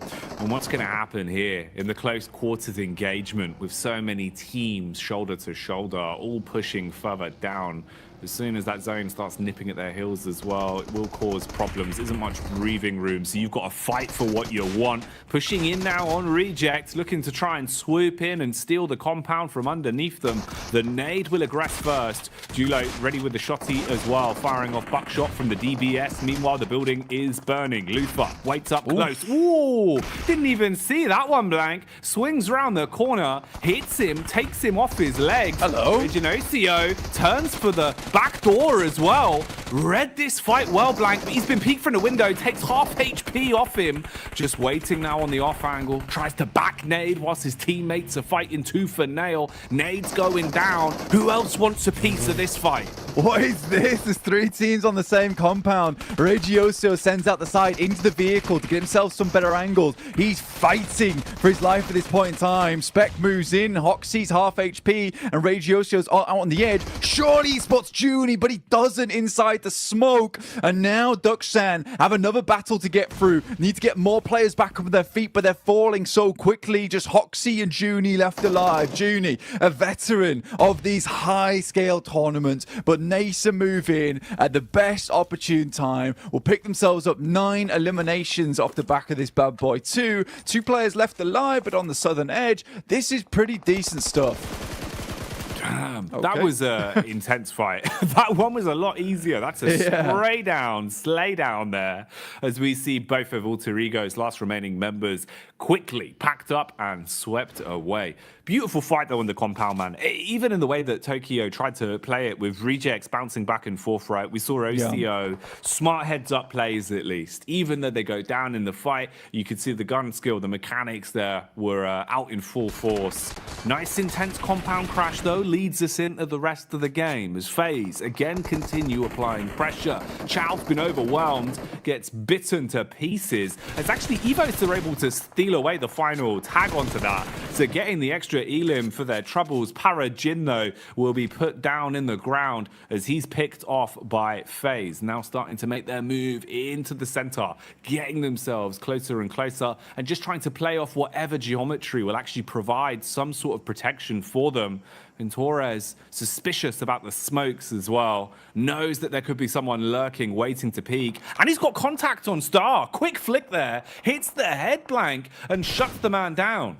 Yeah, very nice little shot there and pick up from FaZe. This is a really difficult area of the map to play, honestly. You see a lot of teams play this one out. You realistically just have the tower here. There's a slight dip as we head down. It's almost unnoticeable, but it does give FaZe a significant advantage, in which case they can take shots over towards DXavier. The difficulty is the fact that so much of the western side of the circle is still in play here, that Procedure Evos have a massive advantage. Despite that, FaZe is not letting that up. And it's so surprising we're not seeing Procedure Evos take a little quick peek over towards this eastern side. See if they can pick themselves up some more eliminations. Right now, they're currently running on 12 placement points, 16 elims. This is a game where you want to pump those elims up, even if it means you get yourself a second place. But I can see why they wouldn't want to give up the gas station here. But maybe just letting one player out on the loose, you know, sending to the side, find a quick pot shot over towards FaZe, because currently it's a 4-player team. They have a chance to try and take down Procedure Evos in the endgame.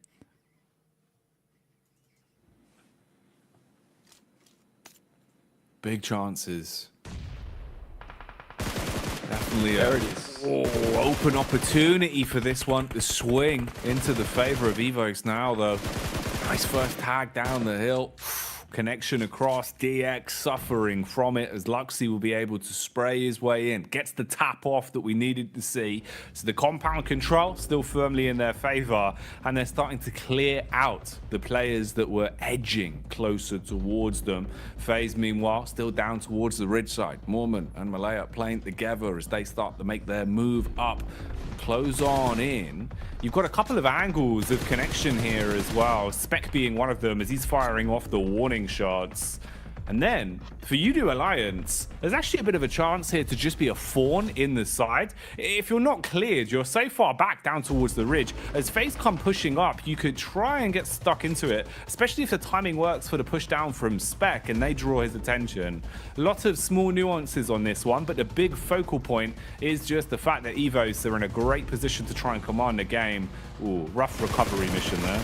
Very much so. Chloe just goes down. Link's fine Spec as he makes a rotate through. Procedure Evos now up to 5 eliminations, looking for a little bit more. And they have to push for more here because, you know, a 5 elimination game with a chicken dinner, it's all right. 15 elims, 15 points, sorry, total is decent. But, you know, pumping that as hard as you can here. They know they want more points. It's a very good initial nade that's sent out, but FaZe is on the back line. They're not looking to give this game up. Another amazing nade on the predict over towards G-Fan. And Redface is just sending these over and over again. Another one will take down GK first. Now just FSS left alive. And it will be Redface to stand out for this one. One knock goes over towards Luxy with the 5 eliminations on board. Nade sent over the top over towards FaZe. One of the final teams alongside with Oliolio over on Udo Alliance, looking for that second place placement point steal.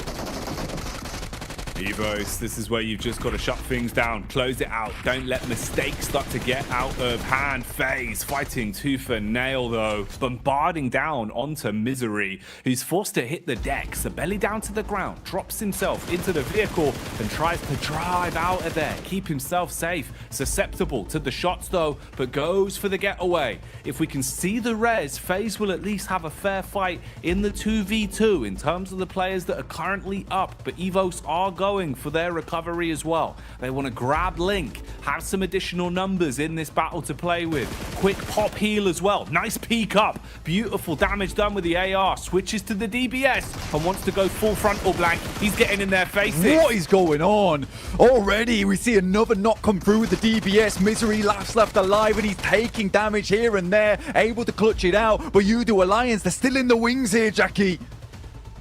Oh, skirting around the outside. Is there anything that can be done? They're low. Now would be the time to strike whilst the players are down. They're knocked. They're on their last legs. Doesn't have the full list of information that we do, though, so his decision making will be affected by this. And this just gives more time to Evos to try and reset things. Red face now back up. He's just going to be watching, looking for the peek over. Gets the heal in as well. The longer this goes on, the more numbers you're going to have to fight against. So you do Alliance, the chance of this one being clutched now far harder. Again, falling into a position where this should be a guaranteed chicken dinner for Evos.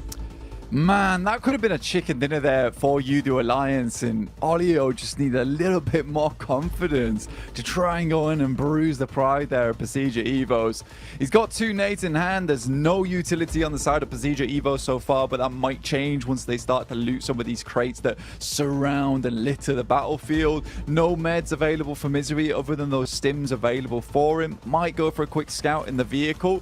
So far this game, Luxy is absolutely putting some mega work for them. 5 eliminations so far. First initial nade sent out. After that, there is another sent over the top. A little bit of damage found, but not a lot. Yeah, there isn't going to be too much we can really set the stage for on this one, unless somehow he was able to flip the script entirely and pull off the 1v3. That's the situation he's left himself in. So likelihood low, but potential reward very, very high here for Alliance. Just crawling his way around through the reeds right now, staying down in the ground. Luxy is jumping around, trying to get info on this. Just wants to spot where exactly he is. They're playing a more fragmented system, just looking for the trade. There's the contact, it seems. Bullets being spammed into the smoke. So just a bit of a pre-fire rather than actually locating where he is just yet. Longevity on this one being played out though, Blank. Fair play to him. You've got the time to work with. You want to make it as awkward as possible. See what he can get done here. Yeah, I mean, the mistake was made way early, and this should definitely be a Procedure Evos win. But the thing is as soon as you see the teams go down to 2 and the amount of knocks that came through on the elimination field, Olio should just be sending in, looking for elimination points where he can. Does find a little bit of damage to start things off, but that'll be all it is as Redface finishes him off in a 21-point game there for Procedure Evos, which will make them feel a lot more secure in their standing, right? But yeah, I definitely think that Olio could have got, you know, at least 2 elims off the back of that if he just tried to flush 2 of the players, maybe even a chicken dinner if he just went sooner. I think, like I said, as soon as you see those knocks in the elimination feed, as soon as you see it drop down to 2 teams remaining, you just fly in. You just fly in because the result is the same either way. No, it's very true, right? There is no worse outcome. There's nothing that's going to result in you getting less points. You're not going to be forced into a third out of nowhere. I agree with you, man. As much as it's one thing where he didn't have the full situation, we obviously have a little bit more information. Going into a fight like that where they've just had that final fight, no matter what, HP is going to be low. He was basically in a 1v1 with a half HP player, but obviously didn't have the chops on him to go for it. You can see the excitement here, though.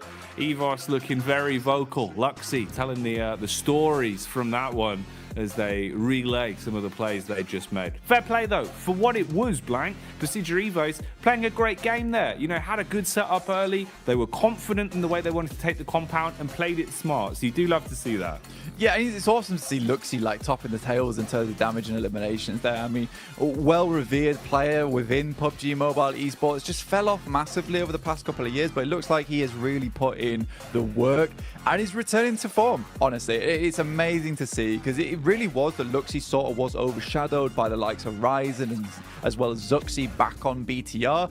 But look at this. Luxy's really making a stand. So he's constantly pressuring the issue, constantly trying to push for those big heights in the future, which is amazing. I'm really, really glad to see it. But again, UDO Alliance, a little bit of a throw at the end there, a little bit of a throw from Procedure Evos. They could have lost the 2 players there from FaZe. But just like Luxy, let's get back to basics with the desk. That's right, Procedure Evos getting themselves the victory here off the back of this. We lost Jason for just a little minute, but we will hold down the fort just as Procedure Evos held down Gas Station. Looking fantastic whilst doing it here, Max. Yeah, and able to weather the storm with 2 teams pushing on their location, right, Kalaris? You had, of course, Hyper going downhill across the road, trying to go for the engage, which, of course, you are in this location. It's very easy to abuse with that third-person perspective. You can just jump, chuck the nades, get the easiest eliminations in the world onto Hyper, but then FaZe trying to go for a third party, and I really thought that was going to be the end of Procedure Evos, but it's down to Misery. He's able to clutch it up, go for the res, and get rid of the final player of UDO Alliance. That is how you hold down a position like that. You just make sure you can use those walls to its full potential, and that's 21 points here to start off this match. Absolutely. Oftentimes we see the Gas Station as having a little bit of a vulnerability, right? Because there is that small little gap underneath the walls. However, they did a great job of zoning people away from even having angles on that little gap. And then, as you say, blasting them with the nades as they came close. So 21 points go their way. NASA, for the most part, we thought might have a grasp on Gas Station, kind of moved a little bit to the east, but eventually just started blasting everything anyway for those south rotates. So, I mean, it's a really big game for them as well. I think it was J7 that was in a warehouse, and they had this, not in a warehouse, in the gas station, and they had this massive 4-man split, and I thought, okay, they're going to wait for the next circle, and based on where it goes, they're going to regroup normally in what I thought at the time was going to be gas station, but no, they regrouped to the eastern side, then wrap around the southern side of the river to fight Inco, which I was a bit surprised by that, Kalaris. I didn't expect them to do that. They just completely obliterate Inco. Then third-party reject that were fighting Duxan come out on top of that to get then, as you saw, 9 eliminations. It's the craziest way to get to that point, but I mean, the eliminations showed up, so I can't argue too much. They got the points they needed in this match. No, indeed. Them alongside Xavier as well, with the amount of limbs that they were able to garner. Very important for their campaign across what is only 2 days of gameplay, with also UDO Alliance kind of making what I would say almost a surprise entry when it comes to the upper echelons of this game. Not necessarily because of the circle and how things were playing out, but they were in a very wide split to start things off, Mac, for UDO Alliance. And then I think when it gets down to that 4v1, 3v1 scenario at the end, it's very difficult for him to make that call to try and crest the hill, right? Considering the elimination feed and how it all works out. Exactly. You just have a big lack of information. It's like, yeah, did the entire team get flushed out? Is there just one 3-man team remaining? Is it going to be like a bunch of solos? We're just not quite sure at that point. So let's not take the risk. Let's try and survive to try and just secure second place. So I do get the idea. If he did know that was a misplay, but I just, as you said, I don't think he had the information that it was a full squad. So if he did know, then unfortunately it could have been the good time to strike, but it was still a second place. So a good match, and currently the best match for UDO Alliance. Hello, Jason. I was actually just doing my impression of Gladiators that game, just not being here. I don't know, that's a little mean. But I think this game, though, was mostly just about the teams who desperately needed to get some points under their belt, getting those points under their belt. You guys already talked about Besija. Obviously, this is their last day of play as well, so they really have to rack up as much as possible to build that buffer. UDO Alliance, this is the first time they are playing, so they can get some steam going here as they go on forward into this one. And Nazir, which, I mean, 9 eliminations, that's a good start. I think for me, for a team like that, it's a confidence booster. It's to show them that, okay, we can compete against these teams, even though we might have been struggling the first couple of matches, but where can they go from here? And obviously we still have that one Erangel left to come today. Gladiators, yeah, going out early, but again, they should be relatively safe. Alter Ego, not really much to say about them either, if you had anything to chime in with Kalaris, but I mean, not gonna honestly, force you.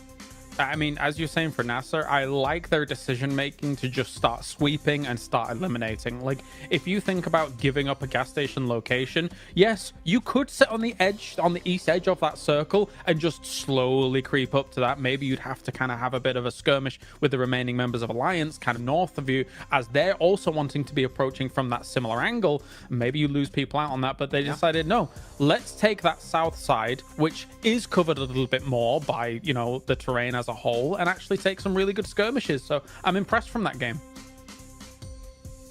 We'll see if they can maintain any sort of momentum though going into the next match here. Let's throw it back to our casters, to Jack Gimbley. Thanks, Jason. I know, man. It's a treat blank, right? With the way that the games have been going so far today, they just keep delivering. We keep getting some real moments of excitement. So honestly, I'm just kind of living for it, man. This is a good time to be enjoying the survival stage from a safe position, anyway, right? If we're in the games, different story. But watching them, I'm having a field day. Absolutely. I love that, you know, Jason is so excited that he went slow-mo for that throw. That was amazing. Beautiful stuff. We got the hands up. Everyone wants to speak. The teacher, apparently. Tulica doesn't know what's going on. That's fine. Zerich is slamming down. What a weird scenario that was. Okay. I do think... Yes. 2 boys in the back, like, we're just here. Zerich and Tulica are doing everything. Zerich is like, another rotation gone wrong again. But to be fair to the Mad Bulls, I think honestly Tulica probably is a little bit stressed because he has done so much work for them. I think he's really doing well for the team, and they should be very pleased with his results because I think he's come a long way in the year he's been playing with the Mad Bulls. It used to be a case that he was a bit of a loose cannon on the team, always going a little bit too far away from them, but he plays much more as a good teammate now, supporting Zerich and being a great frontliner without getting too aggressive. So I've been very excited to see the development coming through from Tulica in particular. He's looking good, man. He really is. And I think, you know, it's interesting because this entire Mad Bulls roster can definitely deliver at times. And we've always kind of set that precedent that they are very exciting to watch. They are very explosive. It just wasn't super consistent, was I think the problem with it. Whereas now, at least into survival stage, it kind of seems like something has clicked and they've realized, you know, we really need to make sure that we're the ones making our own future for ourselves. So we're free chicken dinners already under the belt, which by and large, you know, that's no easy feat. They've definitely had to put the work in. That's over the space of the 2 days as well. And we're only really, you know, a handful of games in today. We still have this last Erangel and then 2 Miramars as well. So anything else Mad Bulls can find on the day, they're going to be happy with. We'll see, though, as we are getting back into it. Third and final Erangel then. So any chance for some last-minute shenanigans, we'll see if they'll be coming out. Yeah, I mean, for some of these teams, you might want to go for a hot drop potentially. It's the last map of the day, so it's one where you could pull out some secret sauce moves on the Erangel match, especially with Group Green, this being their final match of Erangel they will be playing, so they could surprise some of these teams. Maybe. We'll see what happens if they just keep it basic, though. I think a lot of these teams are kind of really leaning into consistency more than anything at this point in time, realizing that, look, it's not easy to pick up these points, and I think for us it's just a better idea that we just keep things going the way they want it to. But Zerich actually drops over towards Nasa, but I think this is more of a case of this playing path causing this more than anything. But this is going to be difficult, particularly with the fact that a lot of the Mad Bulls are not in close contention. Luckily, they've got 2 shotguns, which are going to be extremely useful in this close range combat that they're going to get themselves into very shortly. It looks so terrifying watching a man in a raincoat with a blade just crouching around the corner blank. It's very horror movie-esque, but it's not October anymore. It's November, so we're getting closer towards the Christmassy season. I imagine we'll see some gifts being given out inside of the compound, most likely being bullets, though, with those shotguns.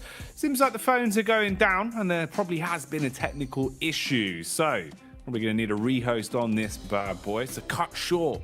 Not going to be seeing any shenanigans on this one. We'll relive it, get things sorted, and then get people back in for another test on the old Erangel. I do like that, you know, it sort of felt like Mad Bulls stopped that match. They were like, we're in a horrible situation, guys. Can we just get a rehost? Come on, man. We shut it down. We shut it down. I mean, I think most teams, considering how quickly we got that rematch as well, down, slam of the desk, considering how quickly we got that rematch going through as well, most teams would be pretty pleased with how that one worked out, considering how horrible that playing path was, right? Not easy to work through with. Yeah. No, exactly. Honestly, unless we roll the dice and end up getting a critical fail again, right? It should be better. It should be better than that for most of the squads in terms of easy routes to your common drop spots. So hopefully won't be all doom and gloom for them, and shouldn't take too long to get things sorted out and straight back in. Nice seeing some of our players on screen as well today, Blank. You know, there's not been a lot of time with the player cams today, and it does give us a bit more of an insight into how some of the teams are looking. That sort of human element. Oh, hello, I say human. We've got man Sith Lord over here. I know.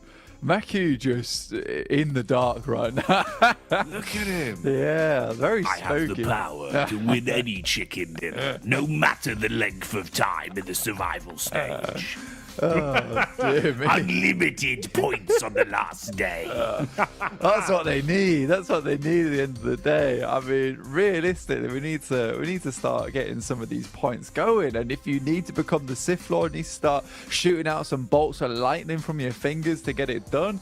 All respect to Maku, realistically. Hey, I'll give it to him, man. It's a good look. Honestly, it's a good look. This is nice, though. I have missed this. You know, even seeing Quest on screen, man. You know, Al Haji, the man is just so emotive as well. Kind of wears his heart on his sleeve a little bit. So it's nice sort of getting a glimpse with the camp of Quest, seeing how they're looking. Obviously, rough day for them. Rough span of days, really. But still looking like at least the mental fortitude is there. A little bit of frustration, maybe bubbling to a boil. But that could be used to their edge. The FaZe cam now on screens as well. And damn, we got the stats to back it up as well. FaZe not actually having a bad day of it, to be honest, Blank. Yeah, I think for FaZe, it's been pretty decent. I think we got the dance moves from Mela earlier on, and now we're coming back for some more. Oh, okay. I thought I was going in a different direction. We got the love heart instead. That's great. Thank you very much.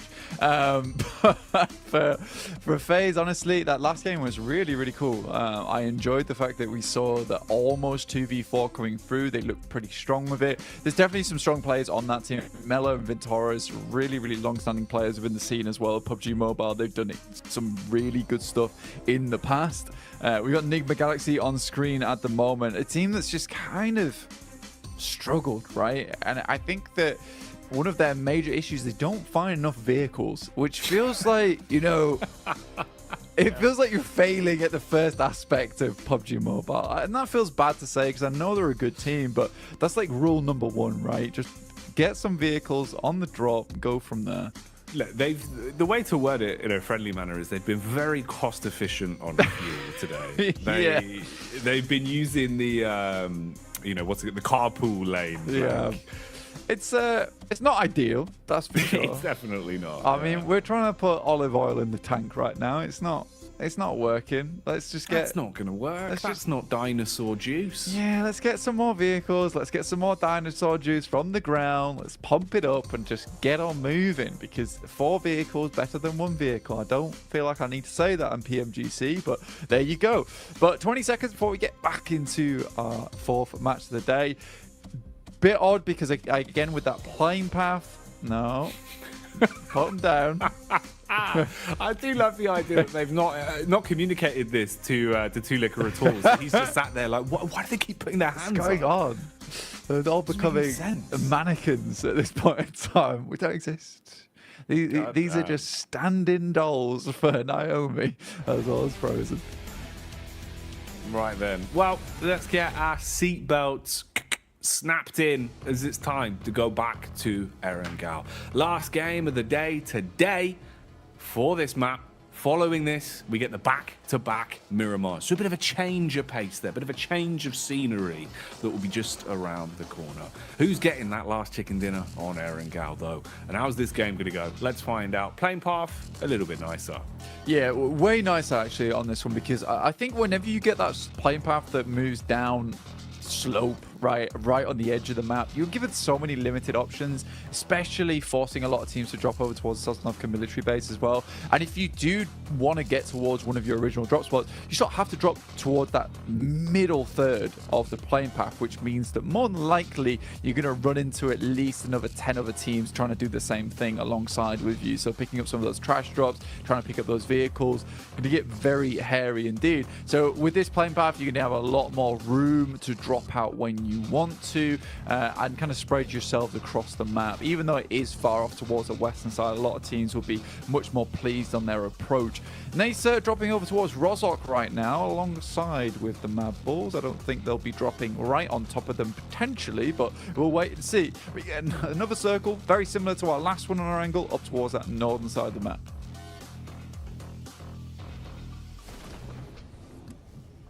Okay then. A little bit of water on that boy for now, but it won't matter too much. Early doors. Looking at some of the spots though, just seeing if there's going to be any shenanigans here for our last Erangel. We've seen a couple of hot drops sprinkled in for good measure today, but nothing overly audacious here. The only close proximity we really see is on screens now, with Mad Bulls a couple of miles away, especially with the move that's coming in, different trajectories for the rotations. You can't be doing that. If you look directly at the sunblank, it's quite bad for your eyes. He's got a blue light filter on the red dot, don't worry. Oh, he's okay. He's all good. I was worried there for a second. His retinas would be taking damage, Blank. Oh, absolutely. Won't be able to see for the rest of the game. Just have like the smallest pinpoint of vision towards the center. Just really realistic PUBG Mobile. Yeah, I've looked at the sun. And I can no longer see. It's not good. Can we get a rematch, please? Rehost. I've been flashbanged by the big orb. What is big orb in the sky? I do not understand. Where has this come from? Who is he? Yeah, it doesn't Be like the oh my God, bear in the stop it. big blue house, mate. Yeah. You know, we'll have to say hello explain the what the sun is. Well, everybody. No, I'm only joking. But we are going to head over towards the northern side for the time being. NBE Sports. I don't think they've done too badly at all. Akaze's kind of been like the main driving force of the team, though, right? Yeah. Hitting some really, really good shots recently, but again, some of their rotates feel just a little bit lacking, you know, getting caught on the edge side quite a few times, which doesn't feel great for them as a team, because I do think that when this team is put under pressure, some of their rotations to try and extricate themselves from those positions become a little bit haphazard. I think they've been fortunate on some of these other games where, for instance, they had an opportunity on that last match to escape and they zoomed in over towards Inco and immediately got put down by them. But that could have been a much better fight if it wasn't the fact that Becker just withstood the force of a vehicle going 60 miles per hour. Doesn't make much sense to me. FaZe, though, immediately take a knock. Zfan will move up. Mormon has only got the shotgun, but a great drop shot there will take down Shifan. A little bit of that greed being punished away there in the box compound. So Mormon with the AK, slays from far away, throws the clip back in, as they will hit the DECK. Gets the res back off as well. Meanwhile, Car Chase City is the name of the game here, it seems. Ooh, contact from the side, though, baited in as they pulled into Quest's domain. And right now, they are ready to rumble. They assault onto the close range players. Ooh, good damage done onto the getaway vehicle as well, as Al Haji is throwing out the bullets. And they're chasing the Quest convoy hard on the tail, Blank, looking to see if they can actually fight this one back and chase him down. I mean, they desperately need the points, right? And I mean, FSS is moving straight up towards the top side of Everest, trying to escape as quick as he can. Get his level 3 in hiking done here. Fahidan sends towards that top side, just tries to spot for him, but I don't think FFS is going to be in this situation for too long at all. Al Haji will just be medkitting away, gets himself back up to full HP here. But FaZe, I think they did a pretty decent job to sort of resume operations after taking that initial knock there from Zfan. And it will be N-Hyper who really does suffer the consequences of getting too aggressive in this location, dropping down to just 2 players now. DX on screens here, getting the looting done. DX been a little bit less uncontested in terms of fighting for common drop spots. They've been willing to actually mold themselves into less common drops or work around some of our other teams. That's something that we are now seeing from them, which was quite uncharacteristic of what they were doing game in, game out, at least back during the regulation part of the group stage with the full group green. So shows at least some smart adjustments for them there.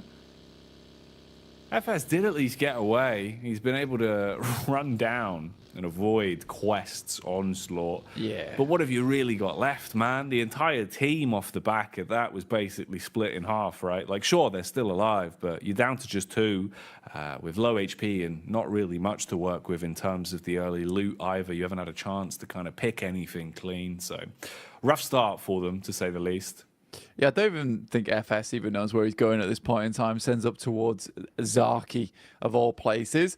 Nigma Galaxy make their way in towards Rozok. I think this is a bit of a lion's den that you don't really want to get into too early on. Easy gets taken down by FaZe, who pick themselves up yet another point on the match here. Quest tries to come in for a little bit of retribution. Al Haji spots out, but Onzen's very ready for the same peak again. Doesn't try to go for anything fancy here, and Quest realizes it's probably just a good idea to bail out this one. Gladiators up towards the northern edge of Georgia Pod, still looting. They've got a lot of time ahead of them to make this one happen. A lot of teams did shift themselves over towards the eastern side of the map, so a lot of this western edge is quite free, and with a lot of the infighting that has happened between FaZe and Hyper as well as Quest, a lot of these teams haven't made their initial rotates yet. Zerich spots onto Ralph from Nigma Galaxy. You got Freak on the side here, but Zerich is very quick with it, in and out of cover like a shot here. Trying to hard commit and does pick it up, landing the follow-up shot. Ooh, quick pre-fire as well. So Zerich was paranoid about the peak there, coming around the corner a little bit quicker than he had anticipated for. Does go fast on the chase, but already with the engine purring, they're just trying to get away and avoid just losing most of their stock here in the Mad Bulls territory. So give up the fight on that one. We get a cameo from Reject Tokyo as well. They seem to have done a good job of finding themselves 4 vehicles to work with. So rotates now going to be a bit of an easier piece of the puzzle for them. And they're also heading over towards Rozok. So you do have a potential here where you're going to have quite a few close grouped squads actually, especially with Nassar pushing further down. They might actually get a bit of a read on this one. So room to breathe. Big split for them as well, actually. Basically running a buddy system of 2 players apiece. On the bridge cam to the left, you can see Rosemary as well, starting to inflict some damage towards FaZe. That's another hot spot. In terms of the heat map there, Gladiators towards the top, just above Quest. Quest that seem to be edging closer towards FaZe after hearing the dinner bell being rung. Yeah, it's quite a lot of teams that had a lot of these engagements happening earlier, right, Jackie? And they decided that, you know, they're not going to move across the bridges. They're going to get stuck in over towards this ridge side on the western edge. And I think that has made for a very interesting western side of the circle, with a lot of these teams opting just not to push forward. Quest, I think that was a rundown over towards Alter Ego that was found there after they took a couple of pot shots. Lufa looks over towards Tulica, will find the initial shot on the DBS, backing off just slightly, now looking for Zerich, who is holding his own as best as he can here. Oh, felt like that one was a little bit sloppy to get the final pickup there in the end, but they're still fighting for it, still looking to close things out. Frozen, fragmented from the rest of the squad, peeks out through the smoke. Ooh, look at the nade lineup on that as well. A couple seconds slower on the getaway, and he could have been eating that nade. Would have absolutely ruined him. Luckily, Mad Bulls will still hold on with just 1 man. Frozen, the ice-cold assassin that had to let it go on that one, as he'll back off and tuck into a better angle. Meanwhile, Lord puts some bullets down range as well, just keeping the pressure on. So Rejects in the thick of it now, with players surrounding them from most angles here. Coops does fall back after at least playing his initial card, going to the compound to play off his team. Yeah, it's actually a really strong spot that Rejects able to pick themselves up there. I mean, it's not an easy one to immediately take control of. Alva looks over towards Quest, will find 2 of them, immediately sprays both of them down. It will just be the 1 player left remaining now for Quest in Fahidan. Our Alter Ego desperately needed those points as well, up to 4 now total. And I think for them, you know, currently in 9th place, 36 points. That takes them to 40. So they're not in the worst spot in the world, but it's not great either. Let's put it that way. I think for Nigma Galaxy, on the other hand, still need to get some more points on today, realistically. And Hyper currently at 10 points total, 0 points on the game. You know, there's a couple of these teams from Group Red that really do need to get a move on at this point in time. But this is one of the more infighty lobbies we've seen throughout the entirety of the survival stage. Yesterday was just quite dominant. A lot of smart maneuvers going around. This is very scrappy, I would say, in terms of the fighting that's been going on. Yeah, that does sum it up pretty accurately. It's been a very, very scrappy affair. Close quarters combat being the aggressive maneuver here from Alter Ego. Kicking the doors, running on in, and finding the pickups with both barrels there. Stereo connection onto Quest. So they're taken down. Gladiators are close by, close enough that maybe their ears are perking up and thinking about the potential, but they might have their heads a bit more screwed on, thinking about the longevity of the game here, rather than trying to get involved with potential dribs and drabs of Elim points. Reject Tokyo still looking like they've got confidence as well. They've got a good setup in terms of the position, but they haven't really cascaded back. They've still been controlling the outer ridge here towards the hillside after not wanting to give it up when Madball's pushed in and applied a bit of pressure onto them, trying to keep control of the land they've found. Lord seems to have taken a bullet to the back of the head there, though, so down on his last legs for the meantime. Quick head count of our squads. You can see that a fair few of them have already lost players, so the battle of attrition has been going on in the background. The only actual squad wipe we've seen, though, was Quest. Yeah, it's been a sort of a difficult game for a lot of teams where they've just been taking a couple of fights here and there, trying to escape from it. And you can tell that's kind of the survival stage mentality of a lot of these teams, that you start to lose an engagement. Right, that's it. We'll just leave it alone. Let's get out of here as quickly as possible. And Hyper's initial fight went horribly, horribly wrong, really pear-shaped in that sense. But for Reject, they picked themselves out a very strong spot. And you're right, they're holding on the outside edge. They've realized that the 3-story gives them a lot of strength in terms of being able to spot out teams and take some shots across the way, try to weaken some of these squads, potentially even get a flush. But leaving this position also is a little bit rough for yourself, because you are surrounded by some compounds that can quite easily cut off your disengages. So for Regiosio, probably one of the smarter players, I would say, to leave on the outside edge. Really, really strong individual player in of his own right. Can get away with maybe a quick knock and then a retreat back to the rest of the team. So I like this play from Reject so far. It's looking strong. FaZe, though, do find one of the players in Kitsune there. I think that's a bit of a misstep coming through from the Gladiators. They should have known there might be more teams coming through on this area, and just allowing Mela to immediately pick himself up a quick and cheeky flush on towards them. Their gatekeep gets shut down almost immediately. Guarding the edge here, though. Meku with the full wide berth on the rotate, trying to get as far back as he can.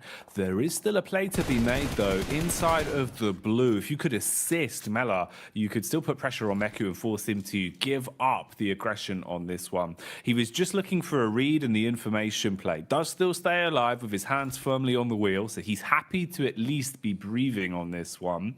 Alter Ego are relatively close as well, with even a slight push there, just looking for a read themselves, so assessing what exactly was going on ahead of them. Meanwhile, Melise looking to try and make their move over the bridge at some point here, with the zone pushing further in and actually setting itself up in a relatively good spot for Evos once again as well. Melise, though, will have to fight tooth and nail for this, and they go for the brutish approach, sending the vehicle in with Kishu just driving his way through straight away. We'll put a pin in that, though, as there's a fight going on, and FaZe are fragging blank. They found their way through all of the Gladiators in seconds there.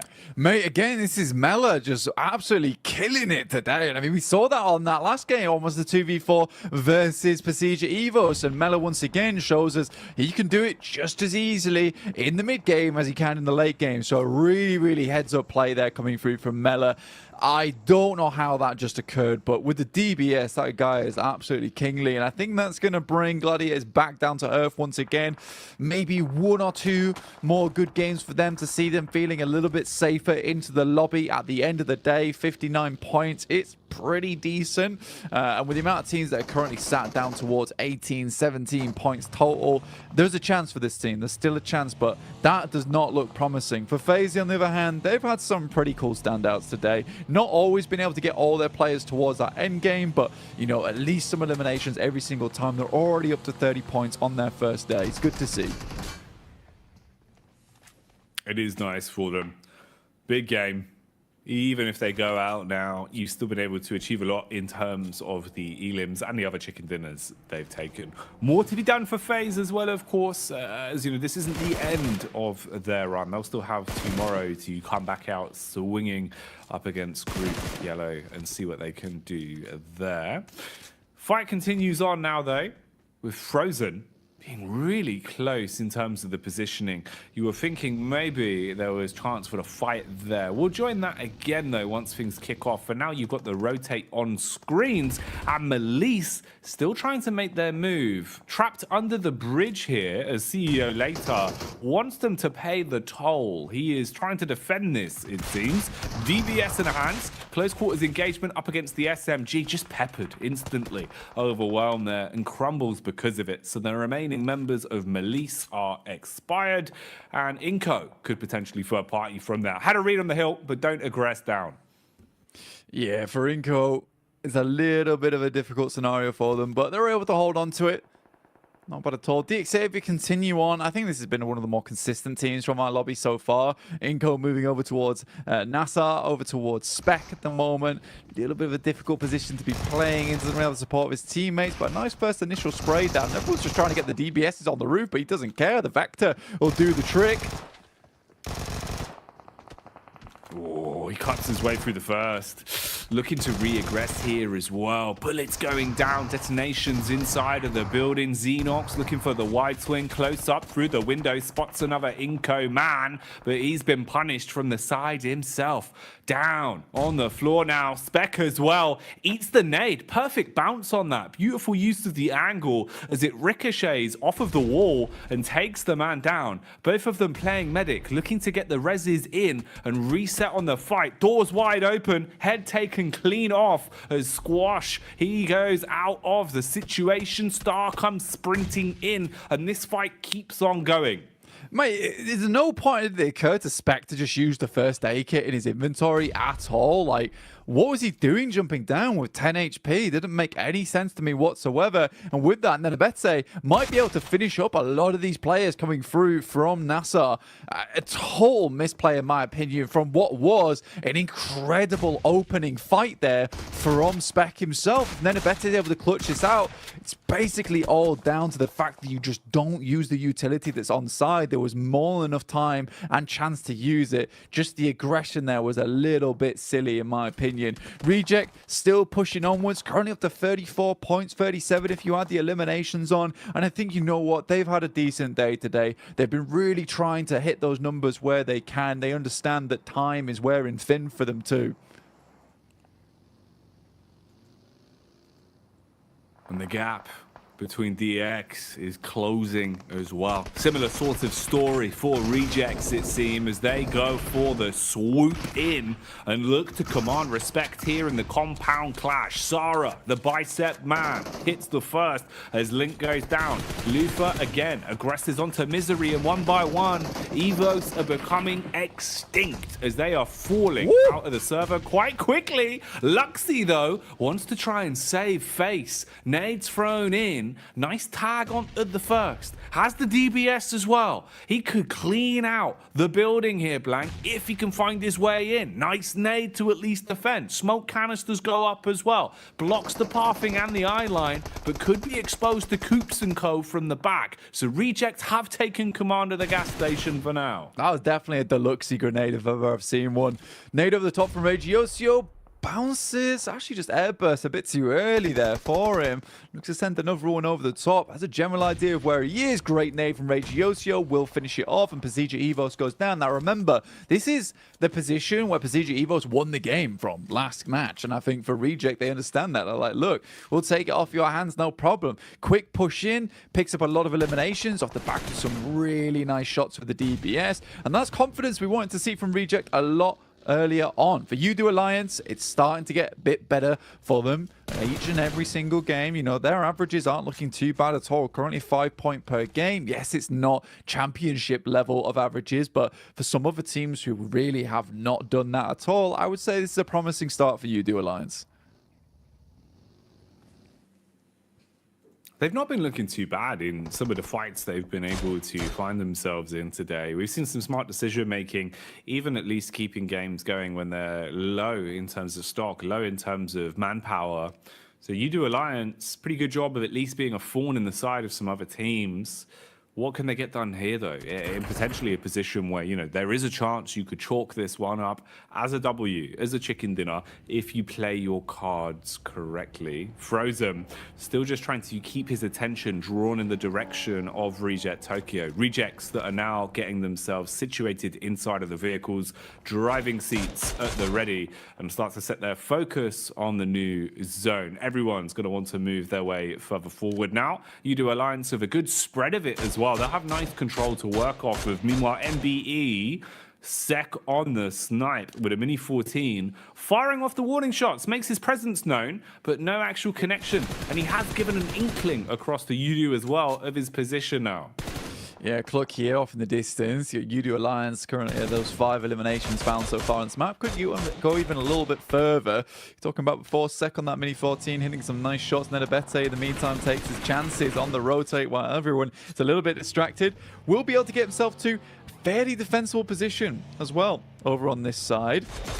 MBE Sports off in the distance, very, very close to him. Udu Alliance is trying to take him down, but it is Olio to spot that one out. Once again, we see Udu Alliance in this situation where they potentially can take the chicken dinner on this game. They came second on that last match. So far, some very nice little averages on our angle. Reject will send in over towards Coops, last player remaining. Good initial grenade, but just overwhelming force here from Reject.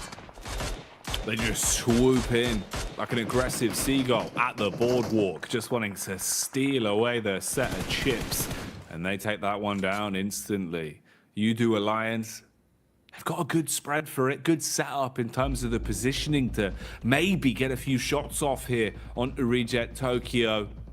And they're the ones that want a gun for the longevity on this. Both squads with 4 players alive. For Mapples, it is just Frozen. And keep in mind, Frozen's team, they were picked off by Rejects quite some time ago. He was hoping to get revenge, but he'll find nothing for his troubles as you do connect onto him and they dispatch the Bulls. Seeing red now as we fall to our final 3 squads. Hey, look at the damage being inflicted here as well, Blank. Softening them up now. Confidence is there. This could be where they start to rev their engines for the dive. Yeah, looking to move in towards it. And I like this spread coming through from Udu Alliance. So aggressive. The distance, though, Sarah is able to pick up one from MBE Sports. They have to immediately get on that res there if they want to get something done off the back of it. They might just send in over towards MBE Sports as well, claim a little bit more space. Cluck also getting involved, realizing that MBE Sports looks a little bit weakened off the back of that one. Olio with this position on top of the rooftops is so unbelievably strong, though. Jackie gives them so much advantage coming into the future. Reject were able to get a little bit further around, but more and more shots keep pouring over their way. MBE Sports with Mondo up front with 1 nade left remaining, but fully kitted out here with the MG3. Quick looting, quick reset, shuffling. Everyone waiting for the right strike, the right moment to stick themselves into the action. The aggression works well for the first connection. Bullets downrange onto MBE, at least coiling their numbers for now, forcing one of the players into a knock and leaving them with a decision to make. No real quick move to get Modo back up, so you're probably going to have to give up the goose on him, fragmenting their numbers even more. And this setup from Udu is still looking so powerful. Every time there's a peak, they have the geometry to defend themselves whilst dealing damage. They've got set up so if there is contact, someone else can help out as well. They could play for trades pretty efficiently from this, and all they've got to do is hold. Everyone else sitting on the edge of the rim as well, not wanting to push in yet. The zone will be the only part that could potentially throw a spanner in the works for them. But with how they're playing it at the minute, Blank, this is looking great for Alliance. Yeah, pretty much this was one of the circles that Reject likely was hoping for as well, because Olio on this spot had to be pushed out of it before stage 8. Realistically, this is a very early way to end a game in stage 7, having 3 teams at stage 6, almost unheard of. This game was extremely quick in terms of play. For Reject, though, they know they need to get further into the circle. They need to regroup Regiosio as well as Sara, but this circle does assist them. Getting Olio off from that rooftop gives them a much more more even chance here, much more even footing. The fact that he's able to take pot shots downwards provides so much information all the time towards the rest of his teammates is causing so much problems. He's finally off it now, and Reject might be starting to think about when they want to move off towards the rest of their squad. Lufa hearing the sniper shots whizzing by him. Ooh, it looked like his days were numbered, but the team defends as they assist their mate. A few pot shots back over. That's Reginocio, who's just taking the peek from behind the tree, hoping that he can, if not deal damage, at least start to dent the confidence. So UDO Alliance can't peek into this so easily. They've still got such a good setup though, and this could be absolutely fantastic. They thought they had the lineup with a nade. No real response to it though. Not actually turning onto this one. They just leave themselves laying there in the open. Can't really retaliate too easily, and they're just being farmed blank. The nades go in again for the easy cleanup, and they're taken out of commission. Wiped off the face of the battleground there, leaving it into the final fight then. Yeah, 3v4 now. And I think for UDO Alliance, honestly, when you're in that situation and you are MB Esports, you just have to hope that he only has 2 grenades and you can withstand 2. Unfortunately for them, Olio had been sent forward with a blinding 7 in the back pocket. The circle moves over towards the north side, and Reject's going to have to play a very, very tough game. They've got no more smokes remaining either, so getting up will require them to get at least a knock. Lufa's not able to make it happen. Now just 2 players left alive versus UDO's 4, and they're going to send in on the approach. Is this going to be their downfall, or will this be where they win? Olio continues to send in some massive nades. He's been so important this entire game. The nade goes off, Reject will go out, and UDO Alliance, despite only getting the second that last game, Olio not going in for the 1v1 definitely makes up for things here on this Arangle. You do take those wins, Blank, as they're pulling off another one. Coming out swinging here. You're going to be happy with that. You're going to be in a position now where things are looking a lot better already. They were a team that today looked like they were kind of nipping at heels and at least keeping themselves in a good position. Now it actually seems comparable to think, you know, if they could maintain this, Blank, for their day 2 tomorrow as well, alongside potentially the next 2 games we have coming up, then Alliance are actually in a much better position than it felt like potentially they were going to be coming into this. So looking good in the survival stage right now, taking to it quite comfortably. Yeah, it's a really nice jump up from them as well off the back of that game. I mean, Olio, again, 1,088 damage done, only 84 damage received. I think their setup on that was very nice as well. Or towards that northern side, they had, I think it was Iftar or maybe Flax, who was up close, just holding out MB Esports that entire time. I think they had really good control over both Reject and MB Esports, not allowing either of those teams any breathing room whatsoever. And that came with an aggressive hold, right? You know, they had to have the big split going there in the end game. But yeah, really impressive from UDO Alliance. And I think Olio will be certainly pleased, because sort of gave himself up a chicken dinner last game, even though he didn't know it. This time around, definitely secures for that chicken dinner. In the meantime, secure your seatbelts, because we're heading back over to the desk. All right, seatbelts are secured here. I don't know what sound that was, but we are back with UDO Alliance. Get themselves a big victory, honestly, and a pretty needed victory.